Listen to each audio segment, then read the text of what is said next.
All right, we will call to order the regular meeting of the City Commission for Tuesday, September 22nd. If you would, please silence your cell phones. City Clerk, if you would call the roll, please. Mayor Owen. Here. Vice Mayor Colodi.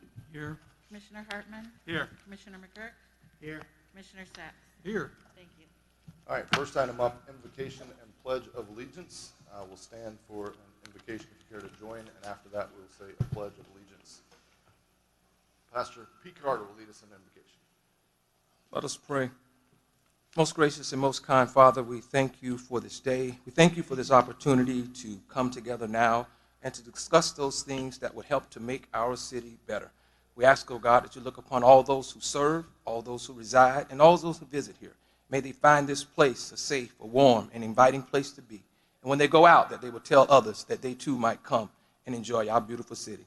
Continue to look upon us as we continue to go forth. In your name we pray. Amen.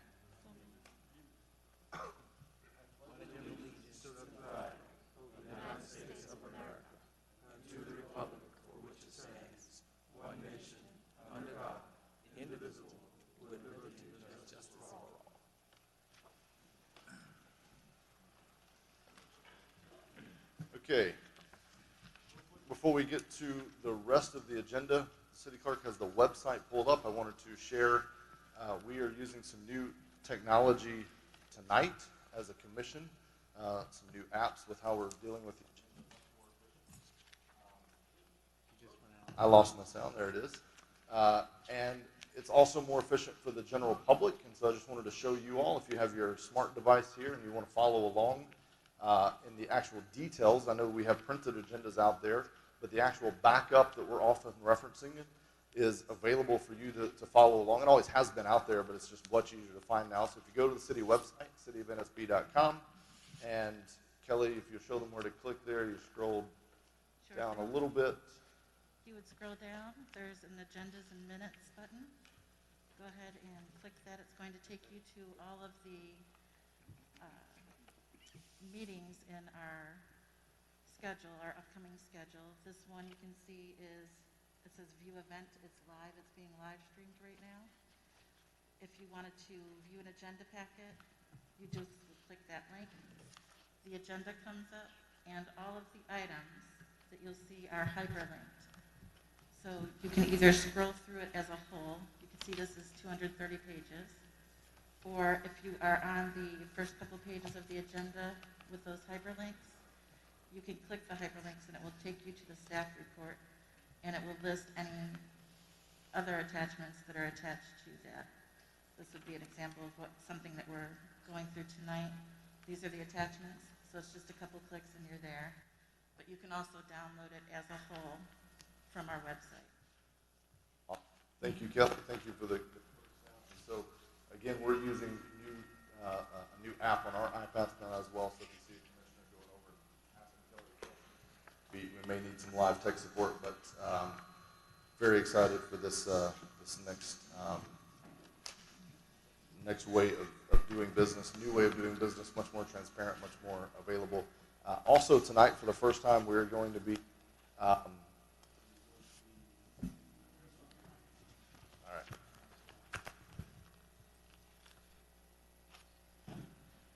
While he's waiting for that, when a meeting is done processing, like the one that we just went through, our special meeting, it will take a little while to process, probably about 30 minutes, and then it will start to be, it will be located under the past meetings tab on this.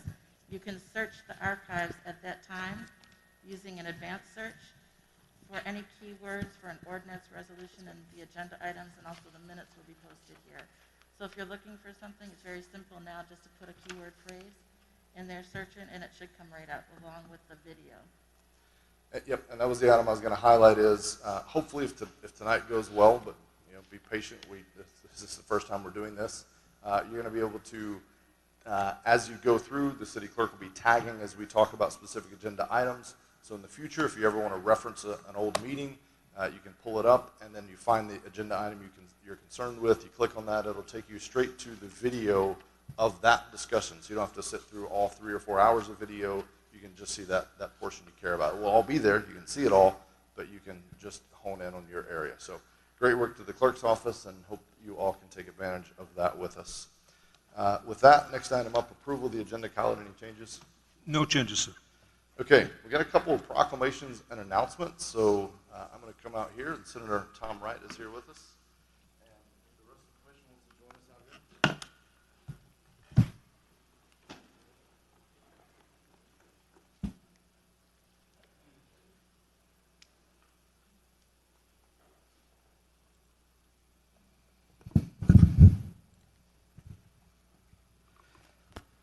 So,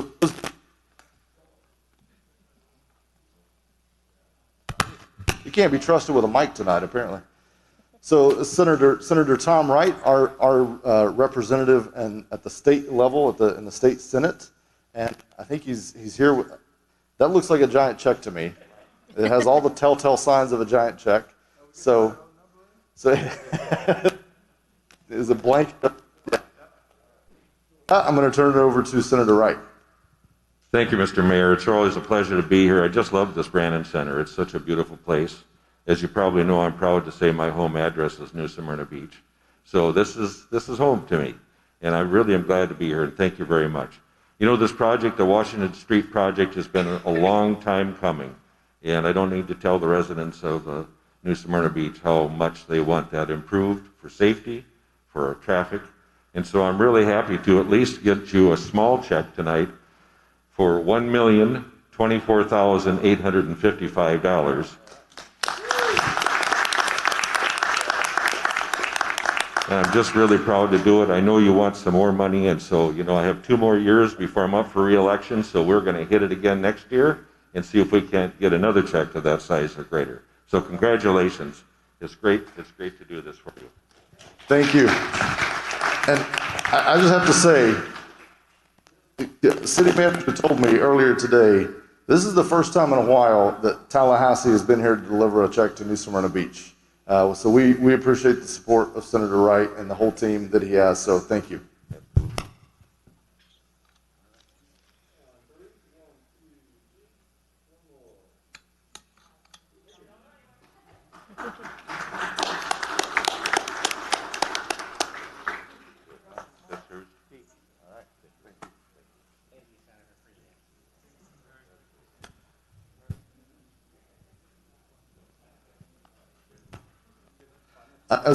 We give that to the finance department to deposit. That would be great.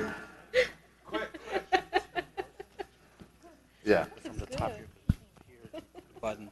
You don't want to push that button either.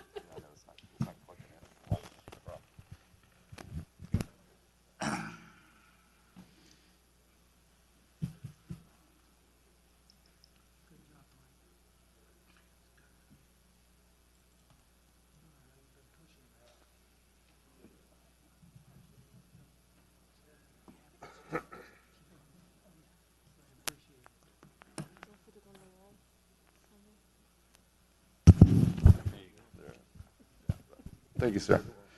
Okay. Next is, I think we've got some folks here from Advent Health, if they would join me here for a proclamation. Great community partners with Advent Health. Really proud of the substantial investments they've made in our community since they've joined us and invested there at the old Burt Fish facility. Spent Lord knows how much remodeling that facility. I've been in a few times. I've been in a few times for things like, you know, handshakes and ribbon cuttings. I've also been in a few times in the ER for things like ankle sprains, and they've always taken tremendous care of us. So thank you. And I'm here. That's right. Something must have worked. So but we're here today specifically to proclaim October as Pink Out Month in New Smyrna Beach. And of course, it's in recognition of breast cancer and breast cancer awareness and the fight that we have on our hands. So to start this, it says, whereas breast cancer is a very dangerous and commonly diagnosed cancer, ranking the second leading cause of cancer deaths among women in the United States.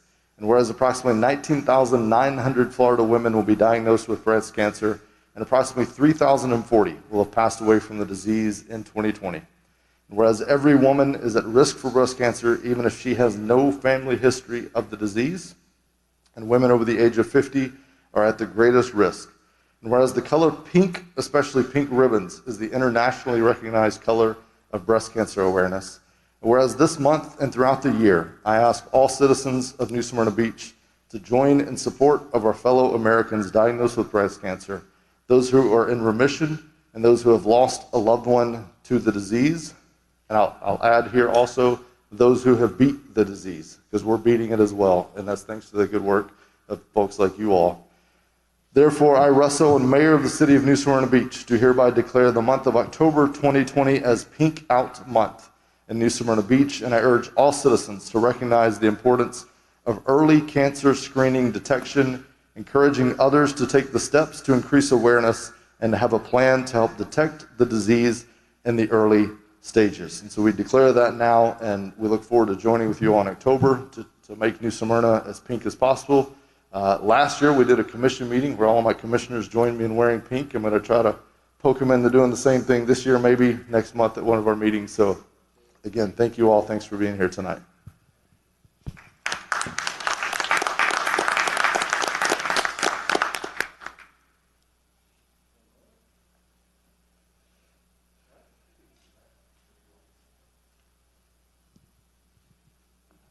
Okay, and the last proclamation. We've got some folks here. Come on, come ahead from the Beacon Center, Savannah Weaver.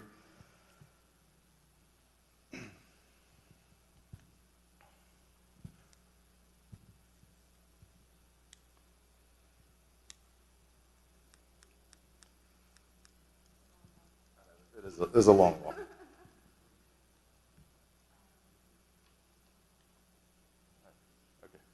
All right, so this is a proclamation recognizing the month of October as Domestic Violence Awareness Month in New Smyrna Beach. It says, whereas 1 in every 4 women will experience domestic violence during her lifetime and should have help finding the comfort, compassion, and healing they need for themselves and their children in a safe haven. And whereas fleeing domestic violence has caused women and children to be one of the fastest growing homeless populations. Whereas many members of Congress, as well as other federal agencies, have expressed a commitment to eliminating domestic violence both nationally and internationally. And whereas across the country, families and friends of victims have gathered during Domestic Violence Awareness Month to remember and honor their loved ones who have lost their lives at the hands of a person they once loved and trusted. And whereas shelters and local programs raise awareness about the crime of domestic violence in their communities, and local governments recognize our collective efforts to end violence. Therefore, I, Russell, and Mayor of the City of New Smyrna, do hereby recognize the month of October as Domestic Violence Awareness Month. And truly, I thank you all for your work that you do. I know you work at one of the centers that helps folks in this regard. This is a hidden threat, I think, in our community, something that's probably not talked about openly enough. And I'll tell you, in my personal experience, I had a conversation with a colleague years ago.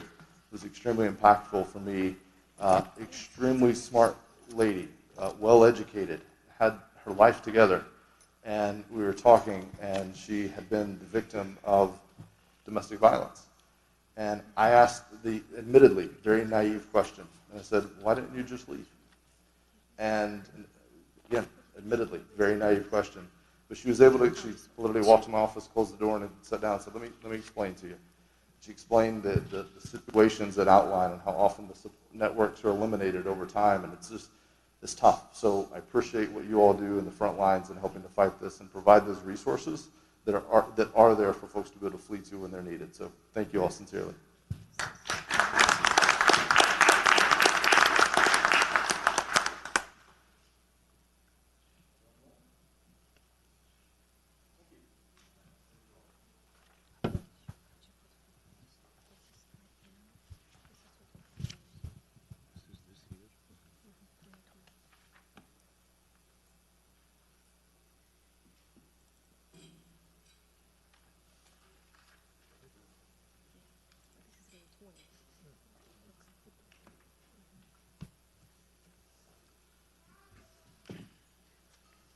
All right.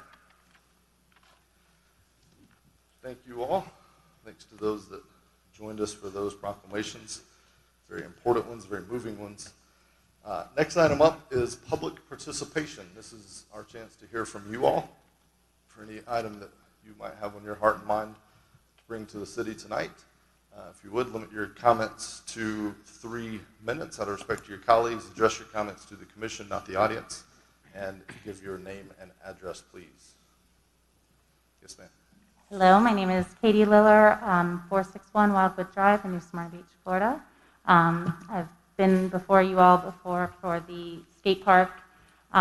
We are asking for the support of the improvements at the skate park and the expansion, and helping us get the ECHO grant for the skate park as well. I brought in tonight and in front of you all is a packet of some photos that I wanted to just have you all look at and have fresh in your mind while you're making these decisions. On the first page is some shots of in the interior of the building. There, you'll see the water damage in the ceilings, some mold, I believe. The restroom state, that's the women's restroom actually, which is way better than the men's restroom. I should have taken a picture of that one. And there's a picture of the hole in the side of the building that goes to the outside as well. And then just a couple of pictures of some of our improvements that we wanted to see on the second and third page there. So again, I'm just here to ask that you consider helping us with the ECHO grant and making these improvements. And thank you all for your time. Thank you. Thank you. Good. Other comments? Yes, sir. Come ahead.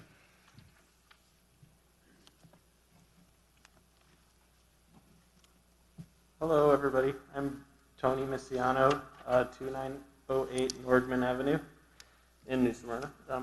And I am the general contractor that actually built the skate park back in 08, 09. And I skate the park myself and remain active in the skate park committee and community. And I'm here just to put a face with, I sent you all an email as well to express my support of the project. And our company is in support of the project, offering to donate my services as a project manager and GC to see it through if we were able to get to that point with our funds.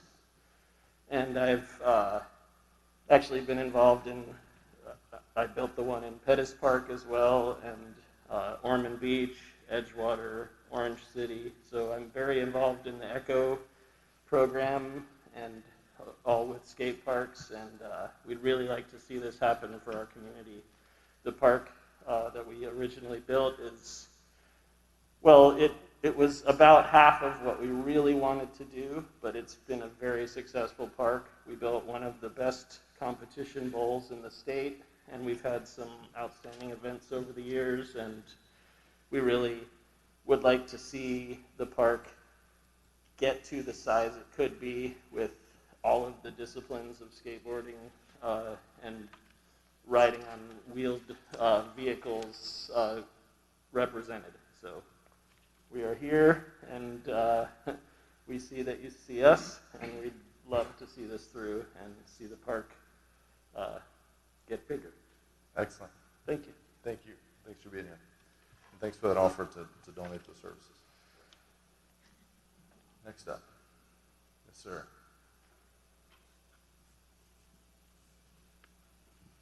Randy Herman, 108 Esther Street. Good evening. I would just like to add, as chair of the Neighborhood Council, the gratitude to Senator Wright for this generous check. Many of you may know that the issue of Washington Street has come before the Neighborhood Council over several years, with people from all walks of the community coming in with their concerns and their desires and hopes. And I think there's always a sense of frustration when it's said, well, we don't have enough money this year, we can't do it. And it's really exciting to know that we now do have that. So on behalf of the Neighborhood Council and all the people that have come over the years about the Washington Street renewal, this is great news. Thank you. Thank you. I agree. Yes, ma'am.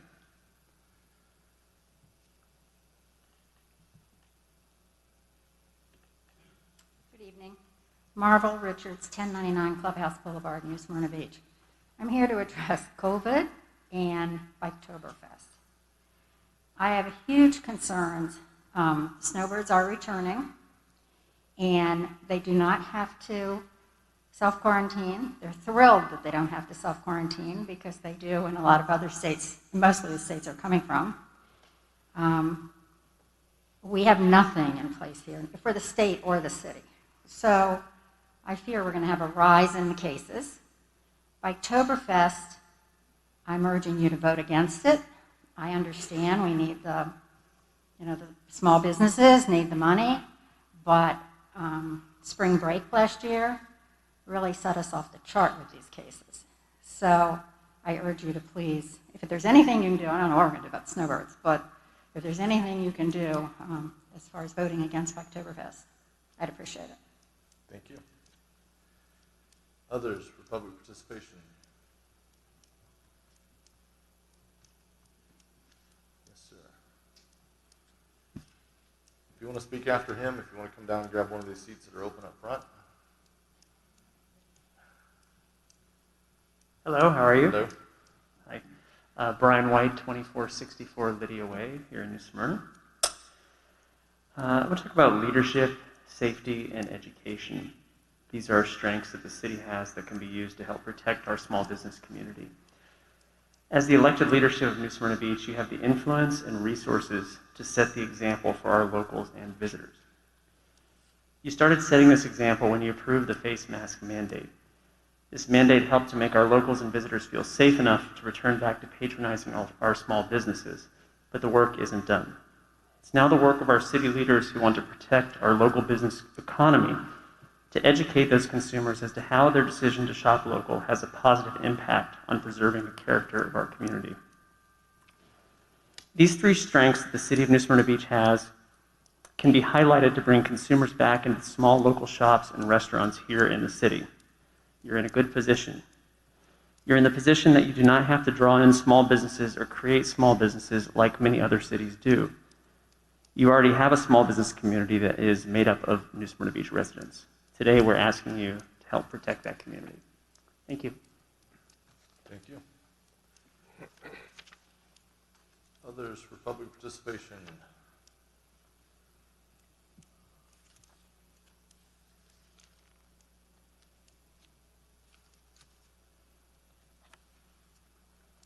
Typically, he tells me when he's doing things like that. It's our style to follow up. All right, Chelsea Preston, 1327 Wayne Avenue, New Smyrna Beach. This city asks a lot of our small businesses to donate to fundraisers, to give us a sense of community, to be the glue that holds our community together, to be what is unique about this city, and to keep us from becoming another corporate beach town. Not going to say Daytona, but Be a voice for our community, to sponsor our baseball teams, just to name a few. Now they are asking for our help as a community. They deserve our best efforts to ensure that in 6 months from now, we aren't walking down Canal Street or out in Venetian Bay saying, I wish we would have done something. In a survey of small businesses in the USA, it was determined that 1 in 3 businesses will close their doors due to the pandemic by the end of the year. Just imagine for a moment walking down Canal Street or Flagler Avenue, that 1 in every 3rd of those businesses were closed. We ask that you consider all of these things in your discussion of the inevitable impacts from the COVID-19 pandemic. Thank you for your time. Thank you. All right, any others for public participation? Seeing none, we will close public participation and move to the consent agenda. There are 6 items on the consent agenda. We'll start with the Vice Mayor. Anything to pull from the consent agenda? 6C. C? Okay. That's it. All right. Commissioner Sacks. Mr. Mayor, I have nothing to pull. Commissioner McGurk. 6F. Okay. Commissioner Harmon. Nothing. All right. To have a motion to approve the remainder of the consent agenda items, that would be items 6, A, B, D, and E. So moved. Second. City Clerk, if you call the roll on that. Vice Mayor Colodey? Yes. Commissioner Hartman? Yes. Commissioner McGurk? Yes. Commissioner Sacks? Yes. Mayor Owen? Yes. Thank you. All right, item C was pulled by the vice mayor. What's your pleasure? Well, I support the request, and we have been talking for months about providing these lighted crosswalks where they're needed. We've also said we are going to develop our manual of uniform traffic control devices for about the same period of time. And I had said I really didn't want to consider any more stop signs or devices of that order until we got our manual straightened out so we can treat everybody fairly. Now we're listing 6 specific locations. There is a location on South Atlantic at Maryland that could probably use the same treatment. It's the main access across South Atlantic to the park and access to the beach for a number of the blocks in that area. I've told the residents out there that I really want to get the manual straightened out so we can deal with this type of issue, but now it's on the agenda. I can't really professionally speak for or against this item. I just don't want it to get lost in the shuffle. I don't want to come around next year and say we have a resident's request for one on South Atlantic, Maryland, and have the commission come back and say, sorry, we dealt with all those issues. So I would like to, and I spoke with the city manager, he didn't know if there was additional monies available at the time to transfer out of our current budget to cover such a light. I would like to do that with the full understanding that it's not a commitment to install it, but that the funds would be available out of this year's budget for that. I don't know if I've explained myself clearly, but that's what I would like to see. I would like to see the amount increased by $15,000. City manager can probably say whether the fund's available or whether it's a moot question. At this point, I don't think we have the $15,000. I have to look for some other items to transfer the funds. So we'll look into it after the budget to see if we have any $15,000 somewhere. Okay. If the commission wishes to do that. Okay. Well, I would just like to see the rest of the commissioners keep that in mind, that we're not putting an end to these type of installations, and that I would like it to get good consideration after being reviewed by our staff. Okay. I'll make a motion to approve as it is with that understanding.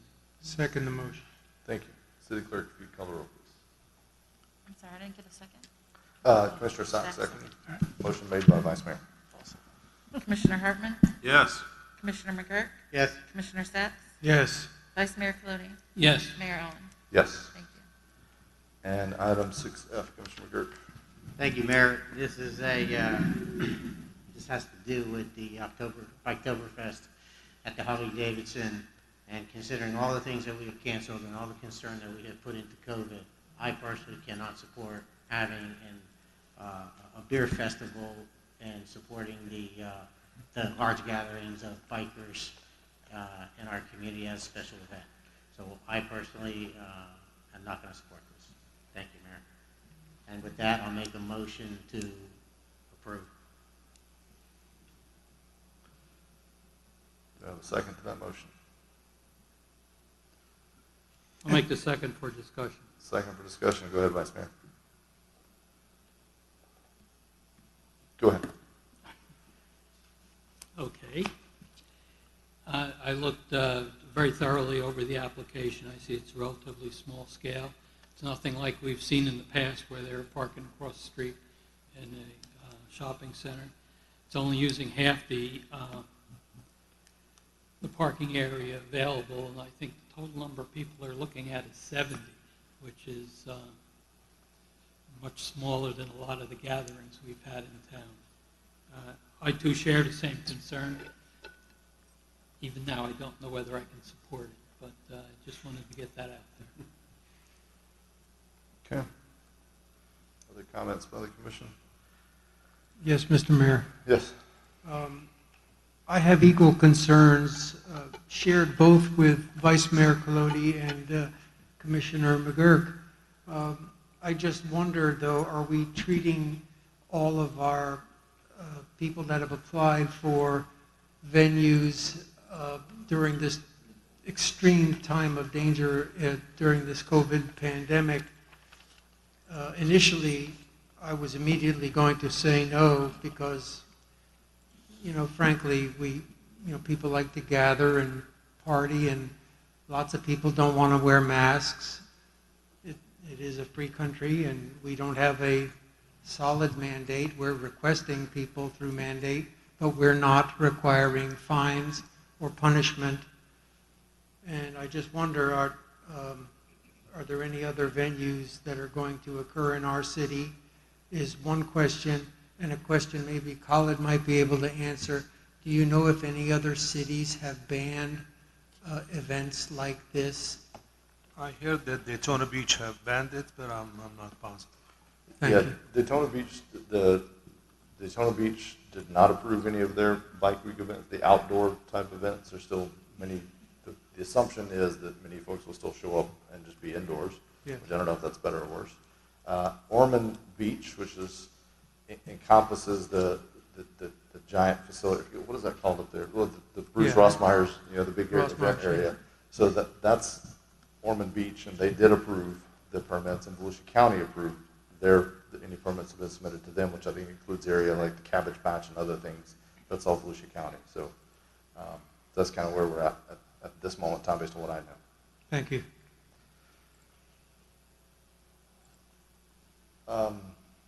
You finished with your comments? Sir? Yes. Okay. My concern with this item, I have been very, I want to see us try to begin operating safely and doing things to promote small local businesses, but in a safe fashion. And so when you look at this item, the application, on page 5 of the application, they were asked about promotion and at what level the event will be promoted, and it was local, regional, and national. And you lost me at national, you kind of lost me at regional. You bring me a local event focused on getting folks that are in our community out to the event, I'm gonna be hard pressed to say no to that as long as we're doing all the other things that we're meant to do.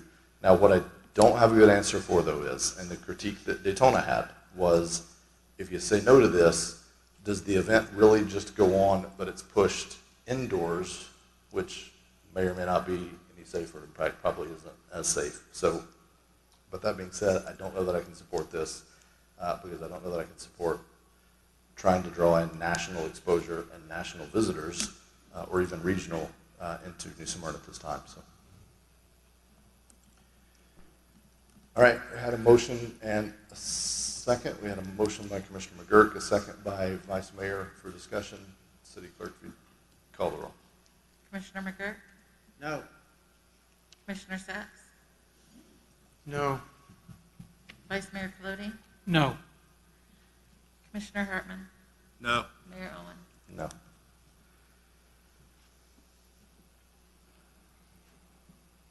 All right. That gets us through the consent agenda.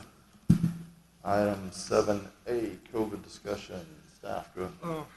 If you recall, Mayor, at the last meeting, we talked about helping out some businesses on Canal Street and adjacent areas.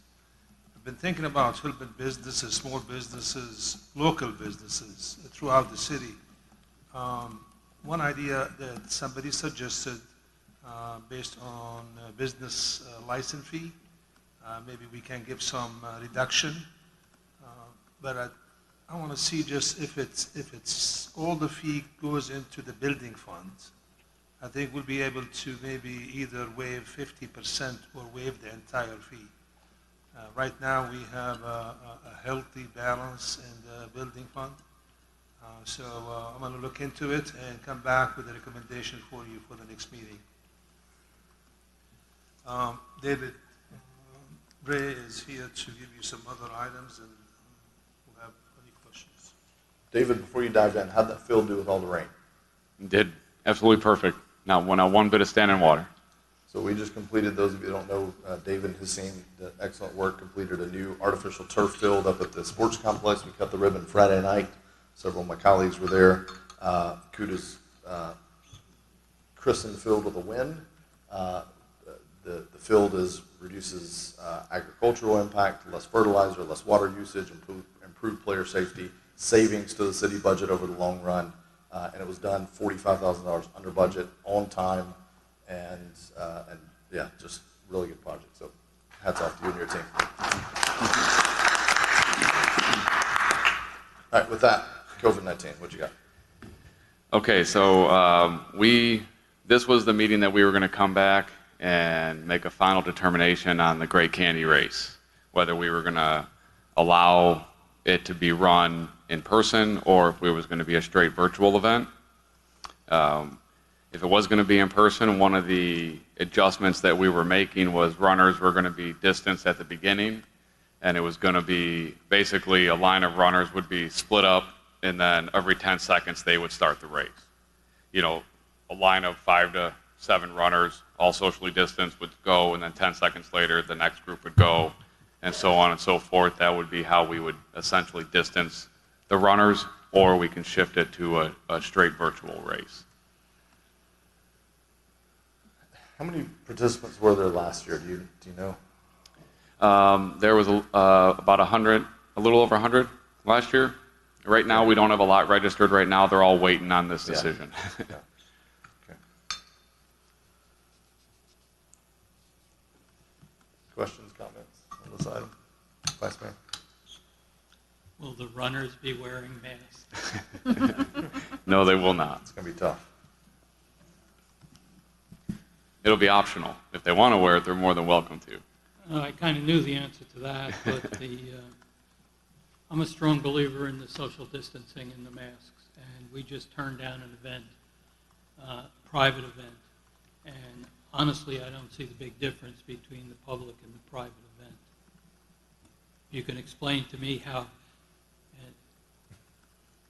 Forget it, unfair question. I'm not going to ask it. I was going to jump in anyway. It's not his job to explain that. Correct.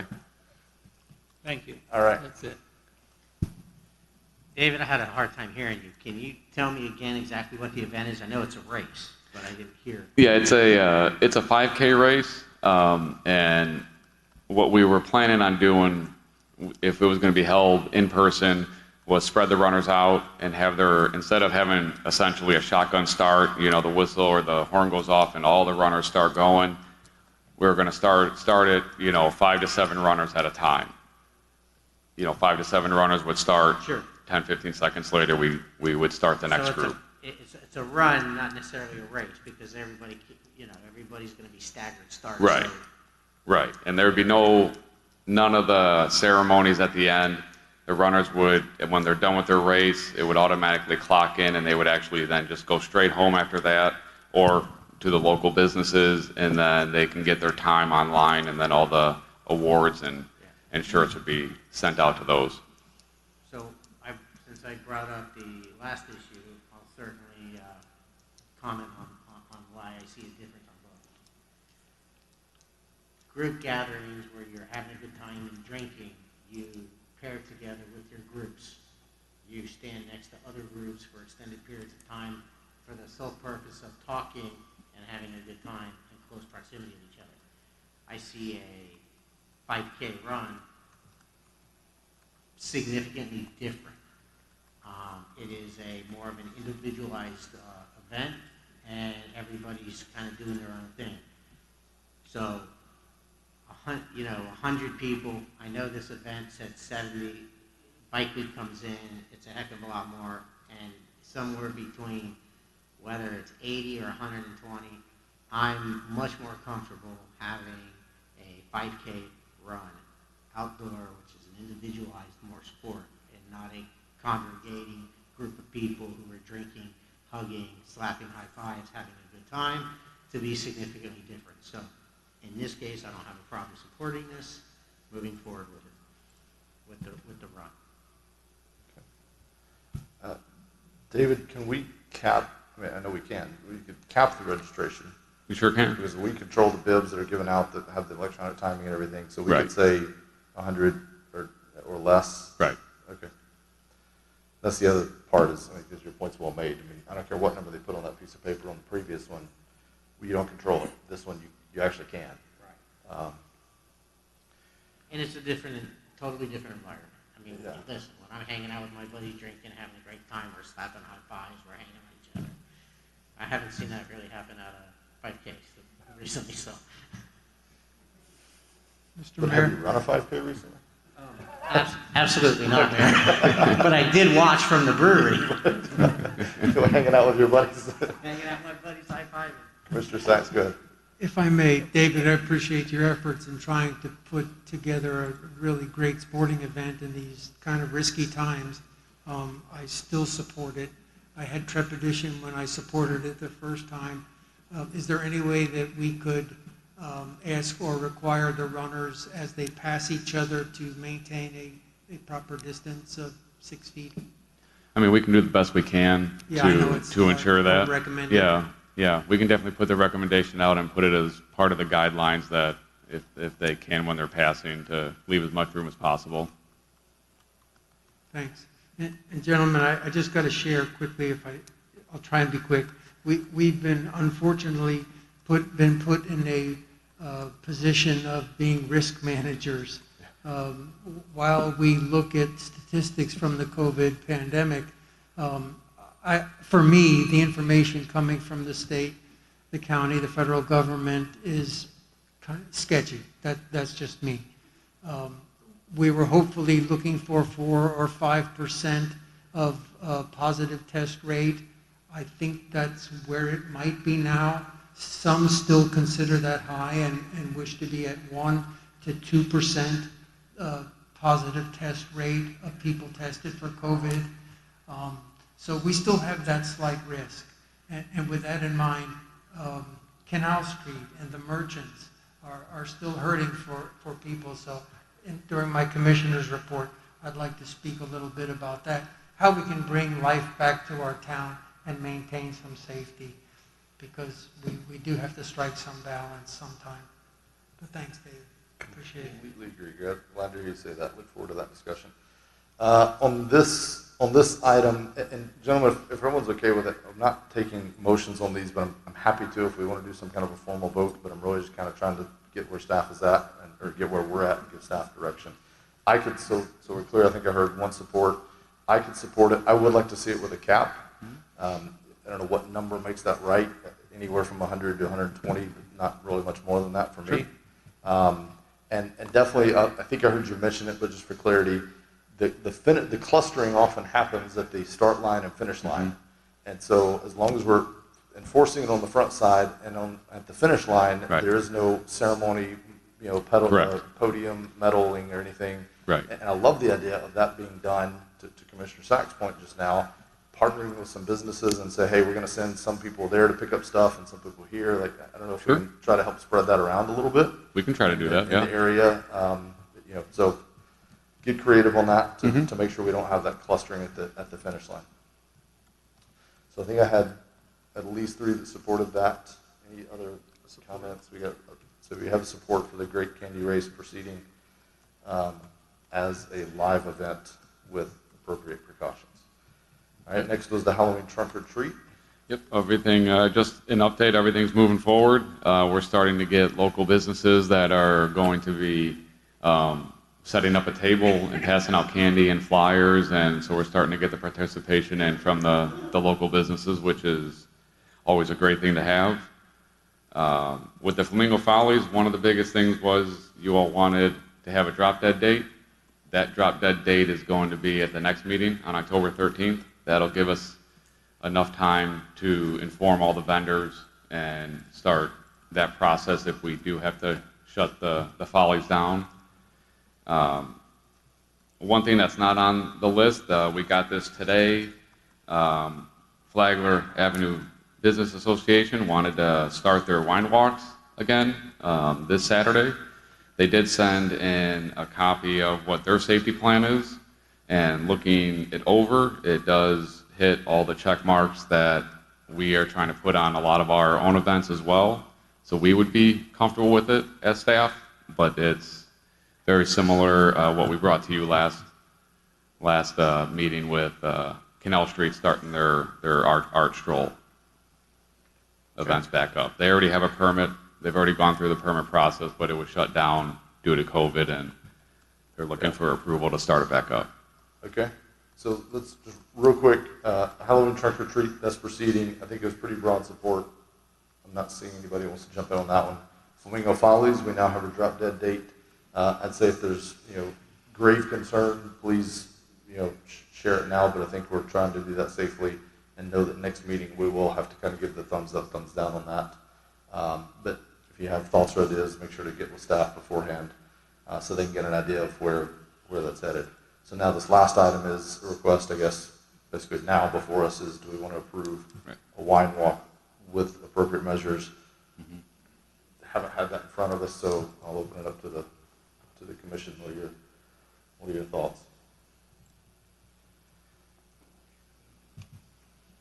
I would be opposed to it just for the fact that it's a last minute kind of thing. I would like a little bit more leeway into this so I could review it before the meeting. So I would be opposed to it at this time. Okay. Vice Mayor? I'm opposed also. That was brought up from the public. Alcohol is involved.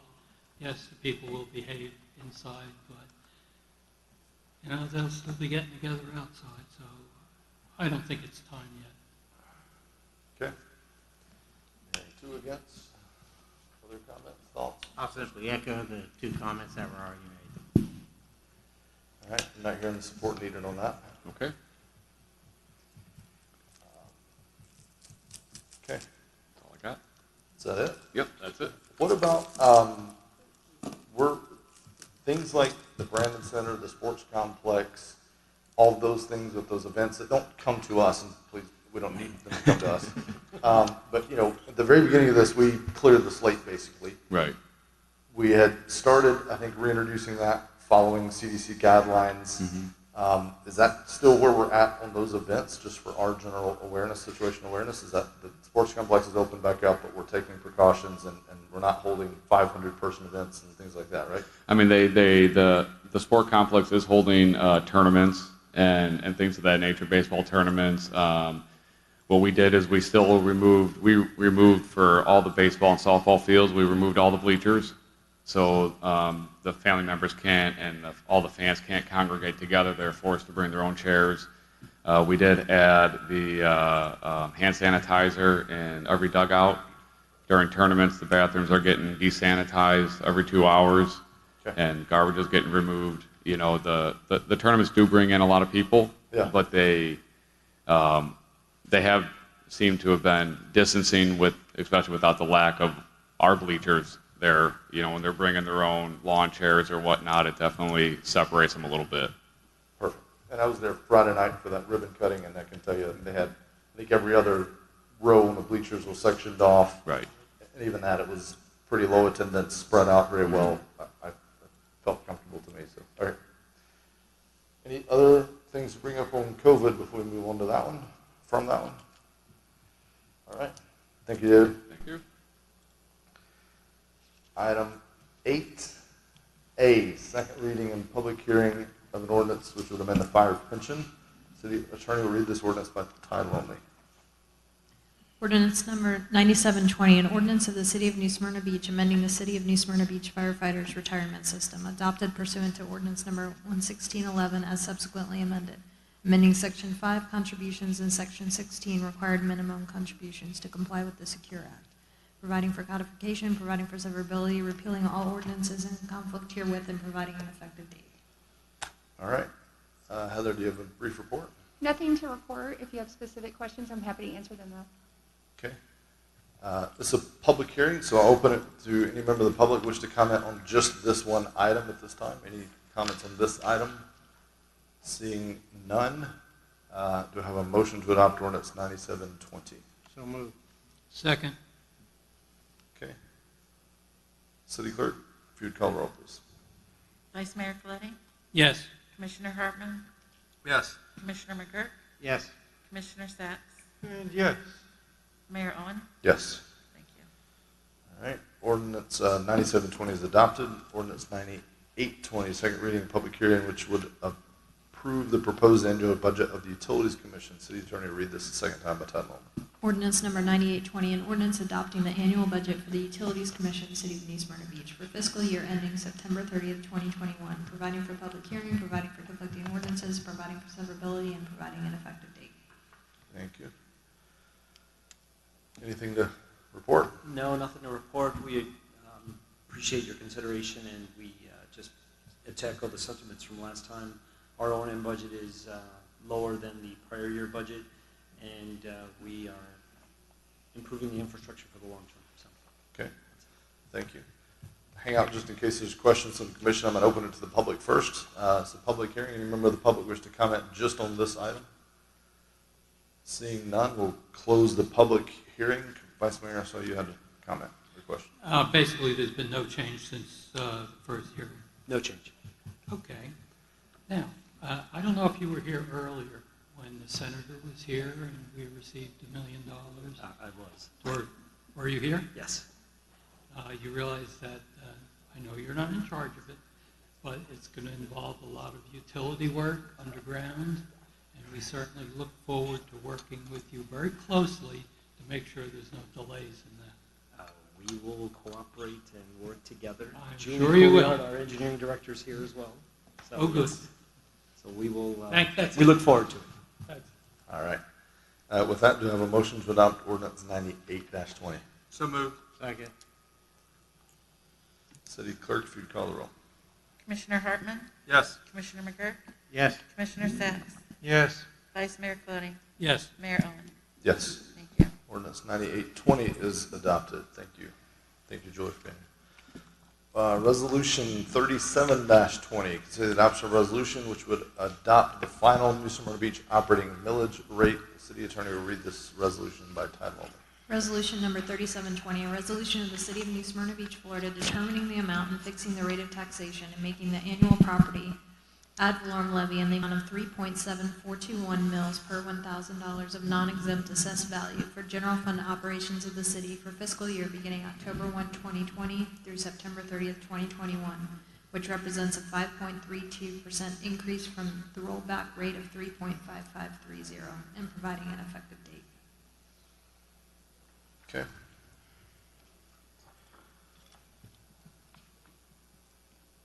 Carrie, you had sent me an email on that earlier. You did that, right? The name of the taxing authority is the City of New Smyrna Beach, and the rollback rate is 3.5530 mils. The percentage increase in property taxes adopted by the City Commission is 5.32%.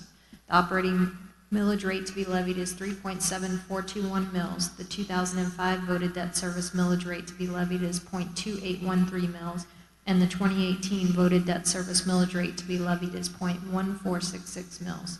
The gross taxable value not exempt from taxation within the City of New Smyrna Beach has been certified by the County Property Appraiser to the City of New Smyrna Beach as $4,552,442,605. I believe Collett has some disclosures as well. You know, we made several presentations on the budget. Nothing new to add, but I just want to make sure that at one point, the current millage that it's proposed, the 3.7421, is above the rollback rate, which is about 5.32%. The reason for that is we have a lot of capital equipment. Also, we have to account for about $150,000 for loan payments. That's to cover the interest on the unfunded projects that you have, the list you approved, which included the 2 bridges and the 2 projects, and also the Washington Street that you just approved. In addition, we have some additional staff that we have to add in some other departments. So that resulted as an add to 5.32% to the current millage. So with that, we'll be more than happy to answer any questions. Okay. So I'm going to get to that in a minute. It's a public hearing. I want to hear from them first. Any members of the public wish to comment on this item, the operating millage rate of New Smyrna? Seeing none, we will close the public hearing. Do we have any staff, Ms. Holly, do you want to give any kind of a presentation? Do you have anything to add here? If you wanted us to go through the presentation, this is the same one that we presented back at the last workshop. If you don't have any I don't want questions. to go through it again. We can, if there's questions, we'll have the data available. So, all right, with that, I'll open it to the floor. Any discussion from the commission? Yes. As I said it the last time around, I think the millage rate is too high. I think that our community is suffering. They've lost their jobs, a lot of them. They've lost income. The city's losing at least $500,000 worth of income due to the lessening of the sales tax and business tax receipts. I can understand the need for an increase above the rollback rate. However, I think this is just too much. We have not cut back on our services except what we were required to for COVID. We have not furloughed or released any employees. We've been rolling along much better than the general public in this town. And I think they deserve to be cut a little bit of a break. There's any number of these projects that I want to approve, virtually all of them. But I just think it's too much to ask from everybody. Okay. Other comments? Commissioner McGirt? I understand what Vice Mayor is saying. On the other hand, we have a difficult budget. He acknowledged, Vice Mayor, you acknowledged as much in the newspaper. While I would love to be able to lower the millage, I certainly would accept any ideas from you on what you would like to cut from the budget to get to that point. I have not heard that. I guess my question to you is, are you going to vote no on the budget? That's a discussion we can have later. This is just millage rate. Later? I would think we're voting on the budget. Like later today, we're voting on the millage rate right now. Yeah, that's the operating millage rate for the budget.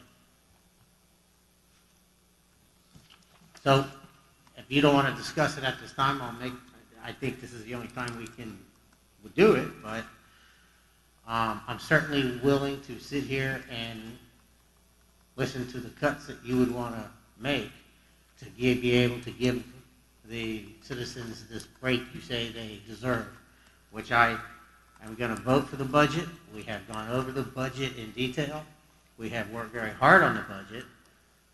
And while I would love to be able to stand up here or sit here and include all of my projects that I want to get done in the budget and vote no for it, I'm not going to do that.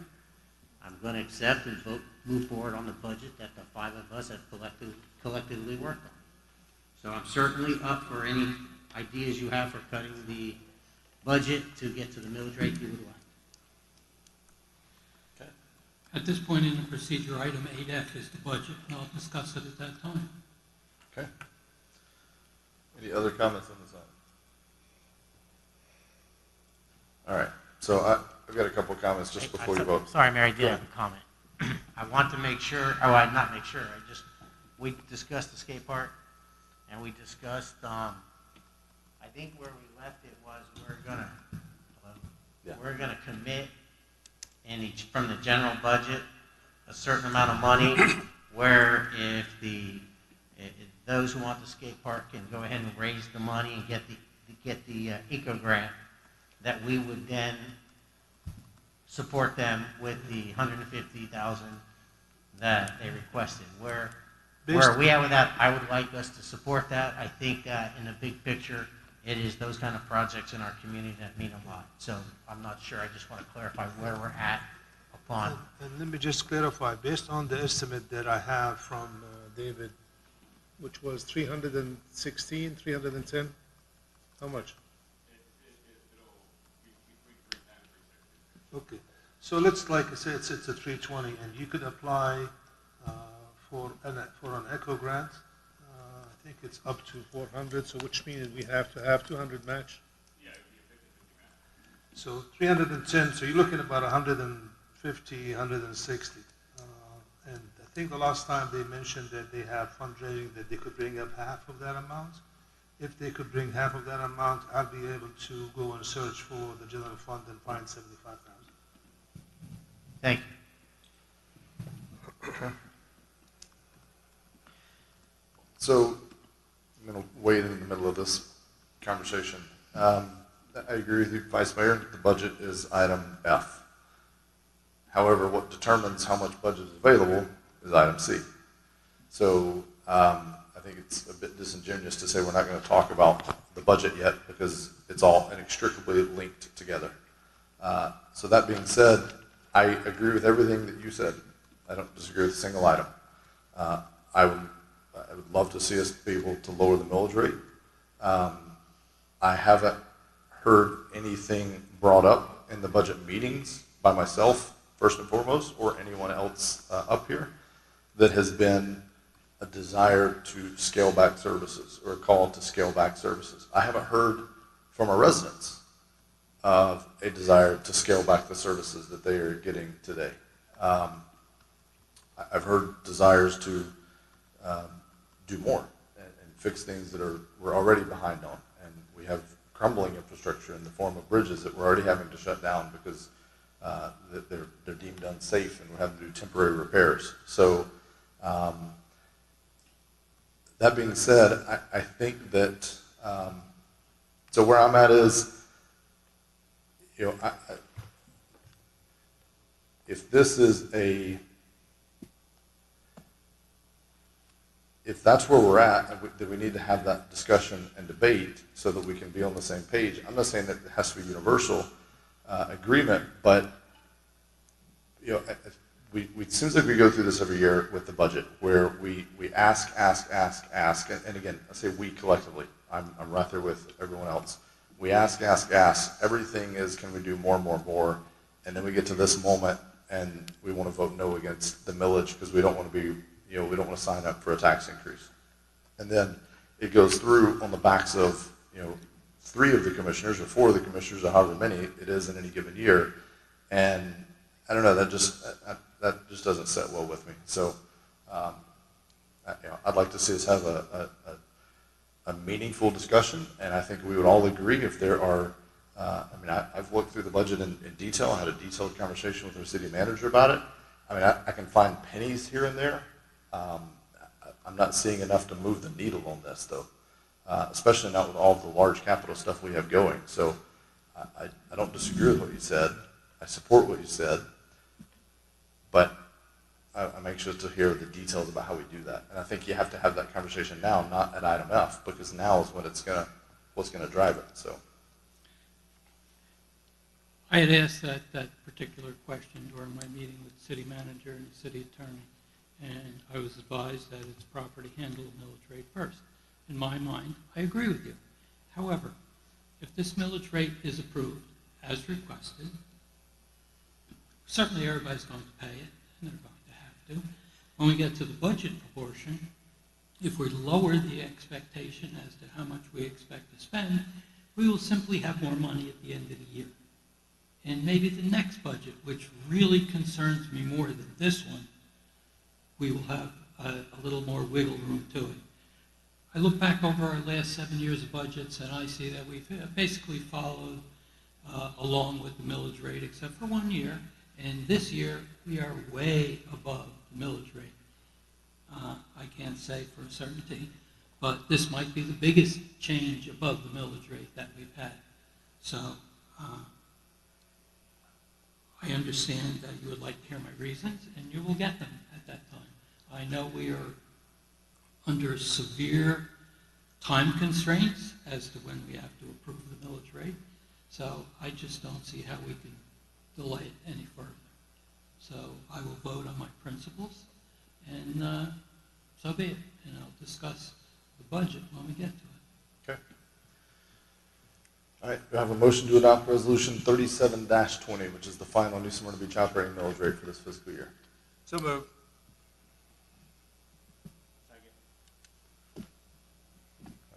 City Clerk, if you call the roll, please. Vice Mayor Colodey, No. Commissioner Sacks, Yes. Commissioner McGurk, Yes. Commissioner Hartman, Yes. Mayor Owen. Yes. Thank you. Resolution 3720 is adopted. Resolution 38-20, a resolution which would approve the final 2005 voted debt service millage rate. City Attorney will read this a second time by title only.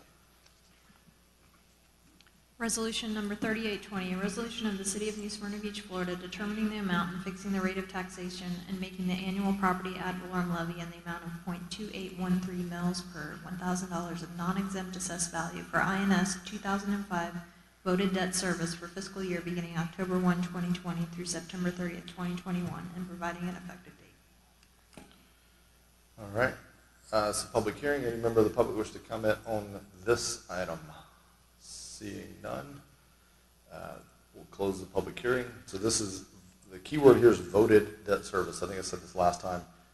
These are things that the general public has said, yes, we agree to this. And so this is just like your mortgage balance. It's going to go down a little bit each year as we pay that off. So is there a motion to adopt resolution 38-20? So moved. Second. City Clerk, if you call the roll, please. Commissioner Sacks, Yes. Vice Mayor Colodey, Yes. Commissioner Hartman, Yes. Commissioner McGurk, Yes. Mayor Owen. Yes. Thank you. Resolution 39-20, City Attorney.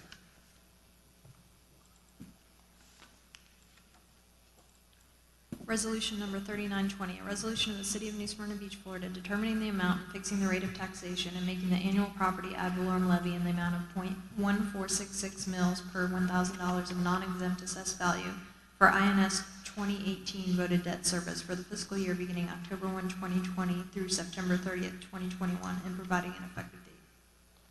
All right. It's a public hearing. Any member of the public wish to comment on this item? No. One day, someone will want to comment on the voted debt service. All right. If I not, do I have a motion to adopt resolution 39-20? So moved. Second. City Clerk, if you'd call the roll, please.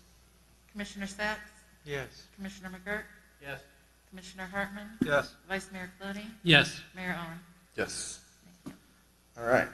The item we've all been waiting for, 8F, Resolution 4020, the adoption of a resolution which would adopt the final budget for fiscal year 2020-21. City Attorney. Resolution number 4020, a resolution of the City of New Smyrna Beach, Florida, adopting the budget for the fiscal year beginning October 1, 2020 to September 30th, 2021, and providing an effective date. All right. This is a public hearing. I want to hear from them first. Any member of the public wish to comment on next year's budget? Seeing none. Do we have anything from the staff side? Go ahead. We have the PowerPoint, but again, if you want us to go through it, we will. But I just want to make a few comments. I mean, we really, at the beginning of the preparing the budget, the millage was our concern. We wanted to lower it. But having the challenges we faced until now, we still have 3 unions under negotiations. And that's not included in the budget. So we really couldn't reduce the current millage. And if we do, I think we will be even in more trouble later on. So I just want to make a few points that really we tried to lower it back to the rollback. And it was a challenge, and I think this is probably the most challenged budget I ever worked with, all over, from beginning to end, to get to this point, and we still have challenges with the unions. So. If you would explain for the public, if we, over a period of 10 years, if in an ideal magic world we were able to go to rollback every year, let's say our only city expense, the only thing that we wrote a check for, everything else was pro bono, the only thing we wrote a check for was our public safety, right? If we went to rollback every year, over a 10-year period, how much would we be able to afford to give in pay raises to those individuals in public safety? Probably we have to lay off some people. What's that? We have to lay off some of them. You have to lay off people. And why is that? Well, because of the increases in services, I mean, the salaries are increasing. You're fighting with other cities to hire people. Right now, most of the employees, they're leaving to other cities because they pay more. So if you're going to go back to the rollback, and each year go back to the rollback, first of all, the service that you're providing, you cannot provide the same service. Because they get more expensive every year to provide. Obviously, it increases. I mean, you look at the maintenance we do on 44 and US 1. I mean, you're talking about some significant money there. Now, if you go back to the rollback every year, at some point you're not going to be able to afford it. That's why we took it from DOT. DOT, they were doing the maintenance on it once a month. The commission doesn't want to do that. So we took the maintenance from DOT because the city wants to maintain a type of level of service for the city on their entrances. So at some point you could go maybe 1 year or two, but that's why if you look at our roads right now, when you have $150,000 for resurfacing every year, I mean, when you look at the list, that list that we have, some of these streets, they come back to us and they say, look at our streets. And you look at the list, and it's going to take probably 20 years for us to get to that list. That's why we moved to the $700,000 to catch up. And it's going to take us probably, between 5 to 10 years to catch up. So the point I'm trying to make is, just for the general public's understanding, the rollback rate is great. I have questioned, long before my time in government, the sustainability, because it doesn't produce new revenue unless it's fueled by additional growth, and you can't grow that fast.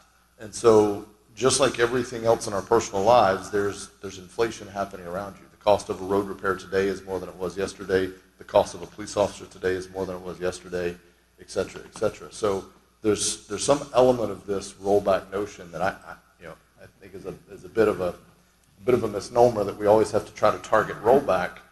Over a 10-year period, you couldn't sustain that, and I don't know of a government that has. But that's not saying that it's like, yes, taxes are going up, but we're going up because we have to pay for the same basket of goods that everyone else does, and the cost of that basket of goods goes up every year. So anyway, that's my diatribe on rollback rates. Vice Mayor, go ahead. Well, playback on my conversation was that I did not ask to go to rollback rate. So everything you said. Yeah, that wasn't directed to you, just for the record. I was trying to educate the public. But putting things in the order that they were said, certainly the rollback rate doesn't work. Just cost of living every year. You have to include that. There are additional people moving into town. There is additional revenue. It's just that this time we shouldn't be spending that much money. In our budget, we're being very creative. We're paying for interest, and we're having people down the road pay for these major projects that we do have to have. We need them. I drive over one of those bridges a few times a day. You can't even take a truck over it because of the weight limits on it and the fact they're out there repairing it. Yes, they have to be done. A number of years when times were slow, we spent $250,000 a year on surfacing roads. We have an engineering report which tells us that we have to spend more money. We budgeted a heck of a lot more. We tripled it. Doesn't mean we can't cut it back a little bit now. I had a very long, productive discussion with the city manager. He said, well, I did what you asked me to do. I looked through the budget. I saw maybe $900,000 that we could cut out of this year's budget. Problem is, you probably have to spend it next year. So you can't cut that drastically. I'm not asking for that. If we approve this budget, maybe we won't spend all that money. We'll have a little bit to go forward. I just think the people are really hurting now, and they need a little bit of a cut.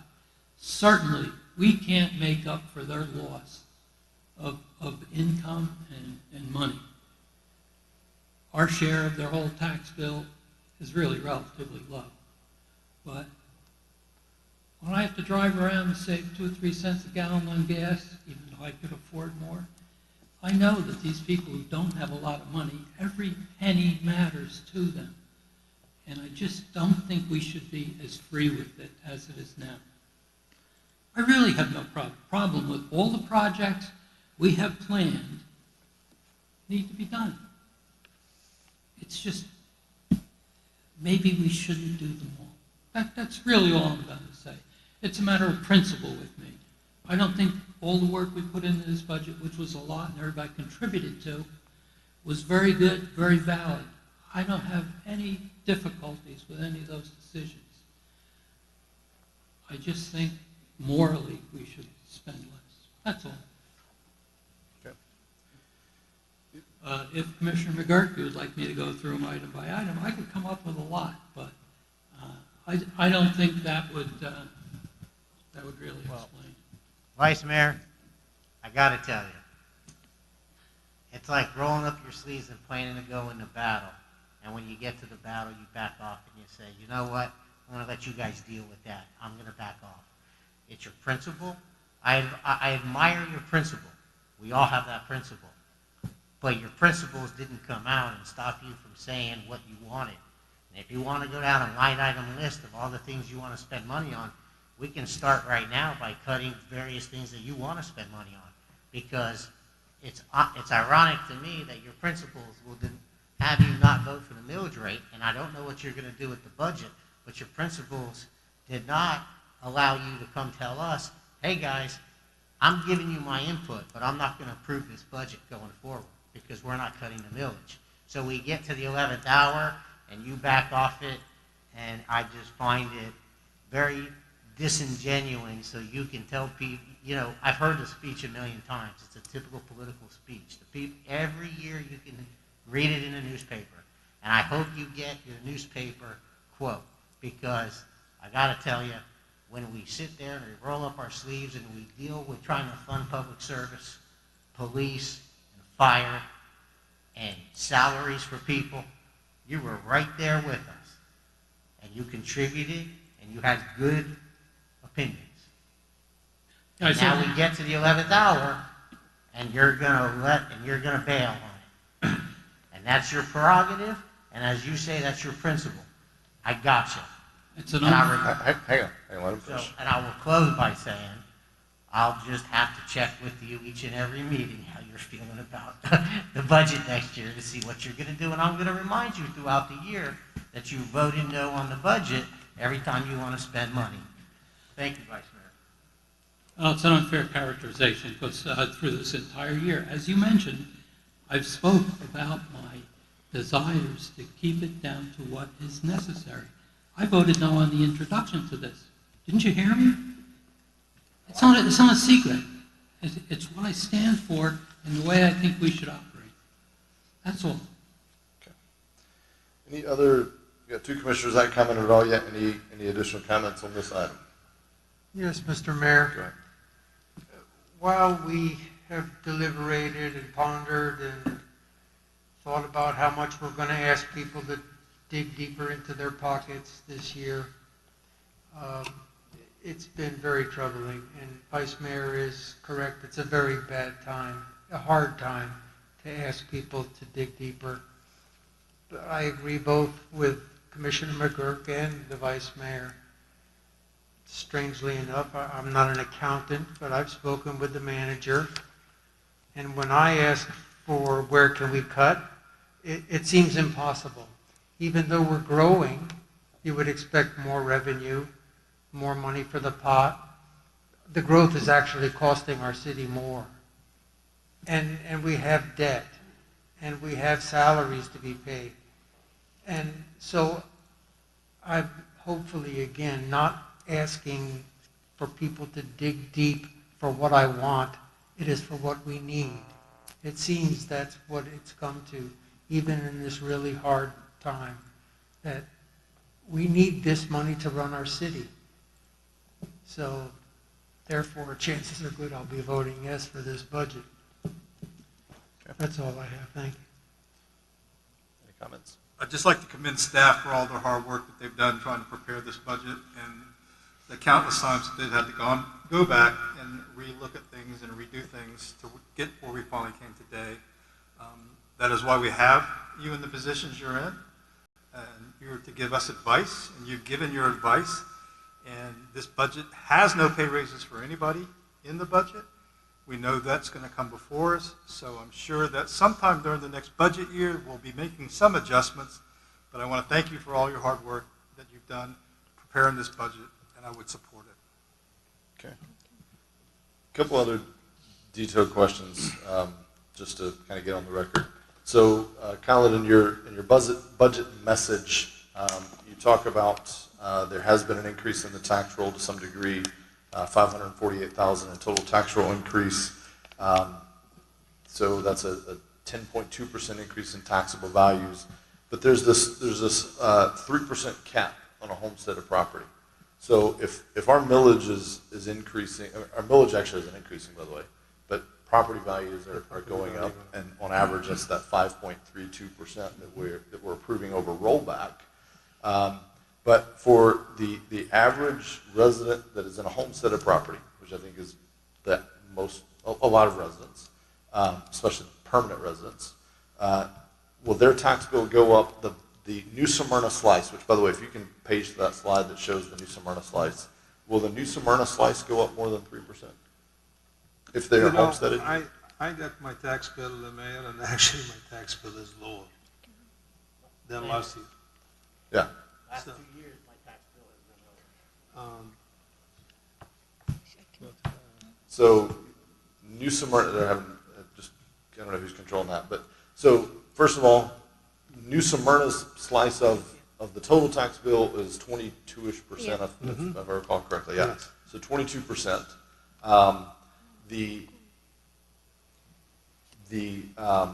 There's a Save Our Homes provision which caps the amount that your property value can go up by 3%.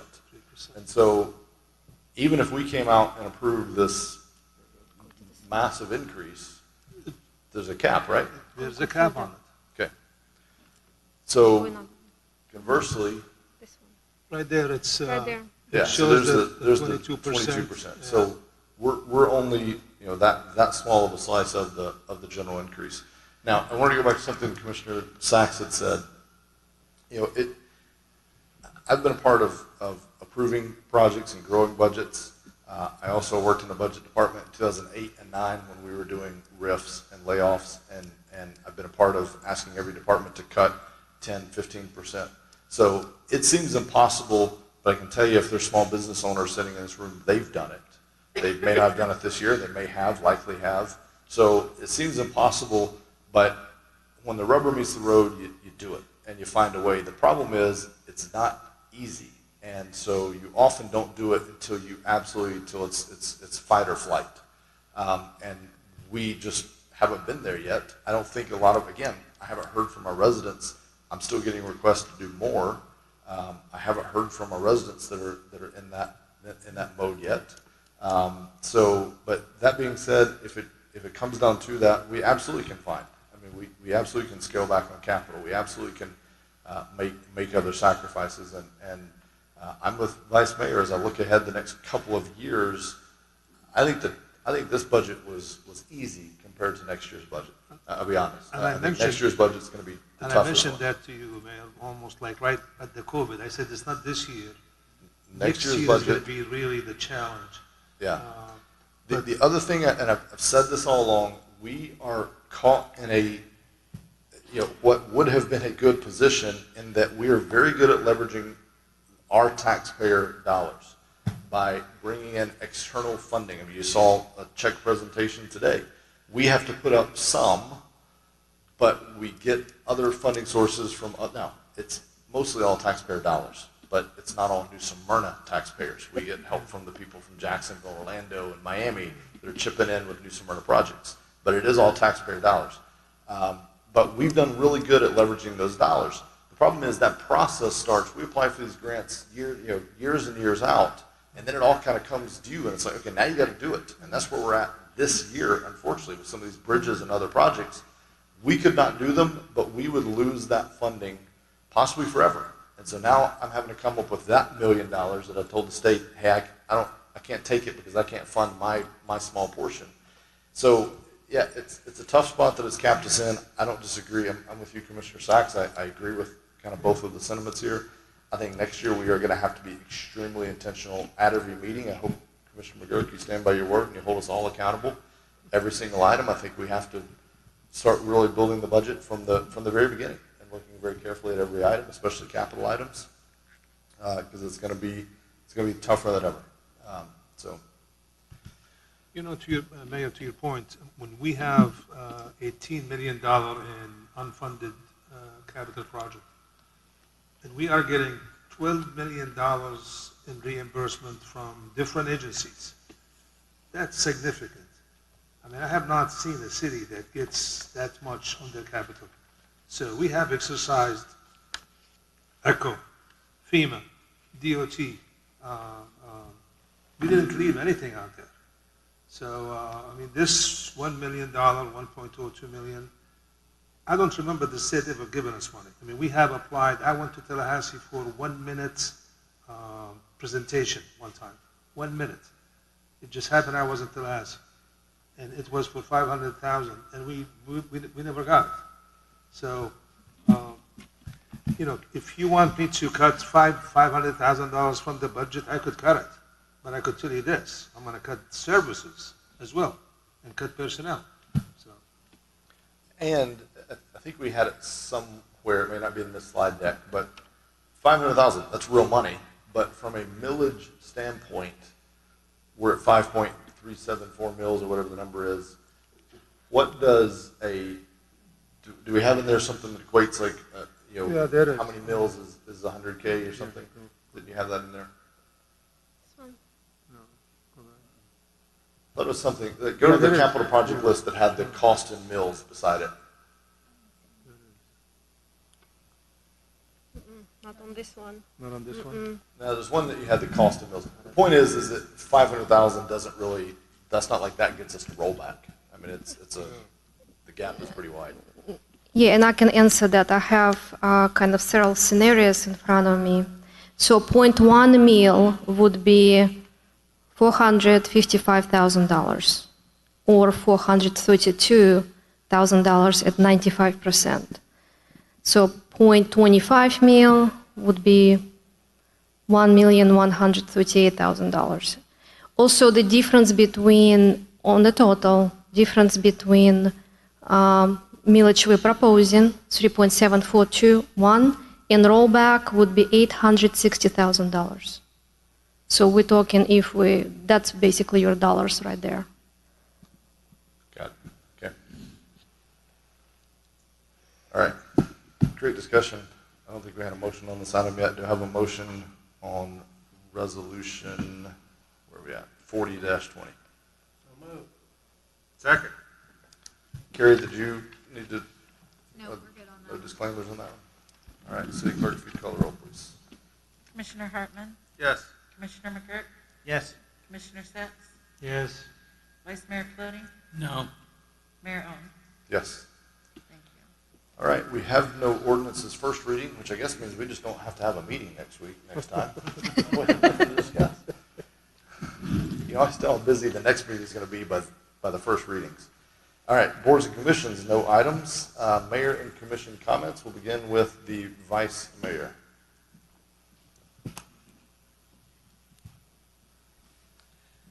This past weekend, we had a storm event, which basically was high tides, constant wind from the northeast, and a heck of a lot of rain. Basically what that did is it really backed up water into Turnbull Bay to the point where I saw it within inches of going into people's houses and trailers, particularly along Pioneer Trail. And I'm sure there was other areas that were affected badly. I myself had water reach levels behind my house that approached hurricanes. We have to, whatever your belief is as to global warming and climate change, we have to guard against that, and we have to prepare for it. We are doing a reasonable work on that. I attended the meeting in West Side about the overall master plan. I felt that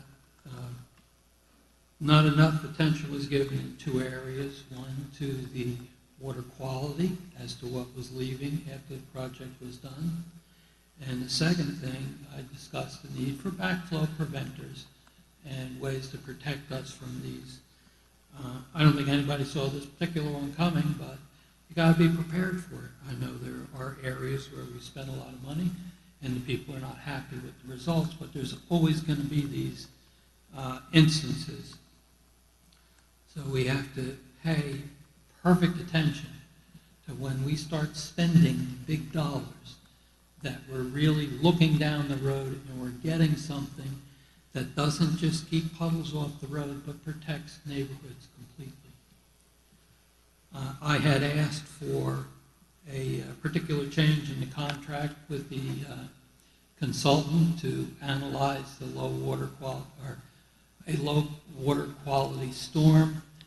I have not, it's very preliminary. I haven't seen any data on it, but he really didn't seem to be paying a lot of attention to that. So I hope our manager and engineering staff will keep after that. Second thing I'll mention is these things, masks. We have to get back to normal.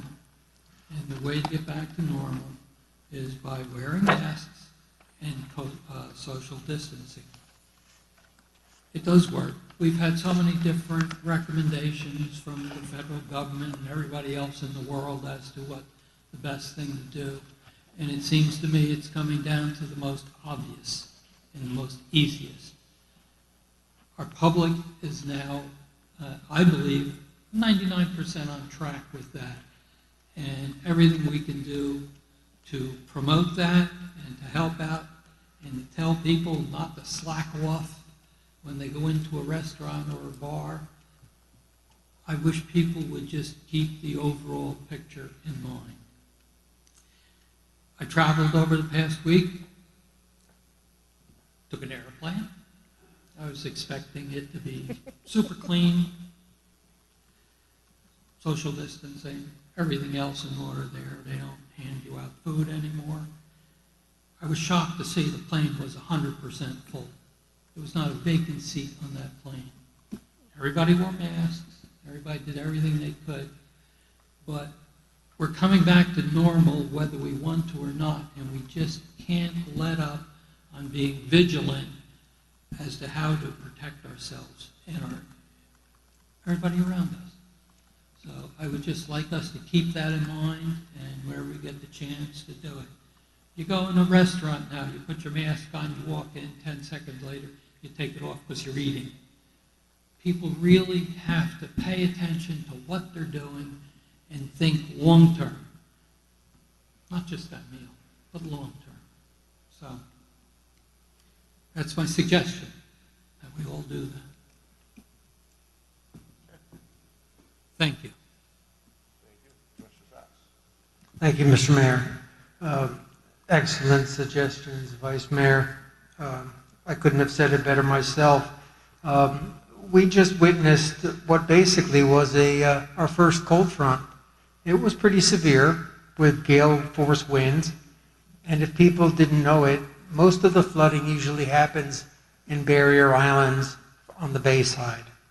They're usually lower in elevation, and unfortunately the people that live on that side feel those effects first.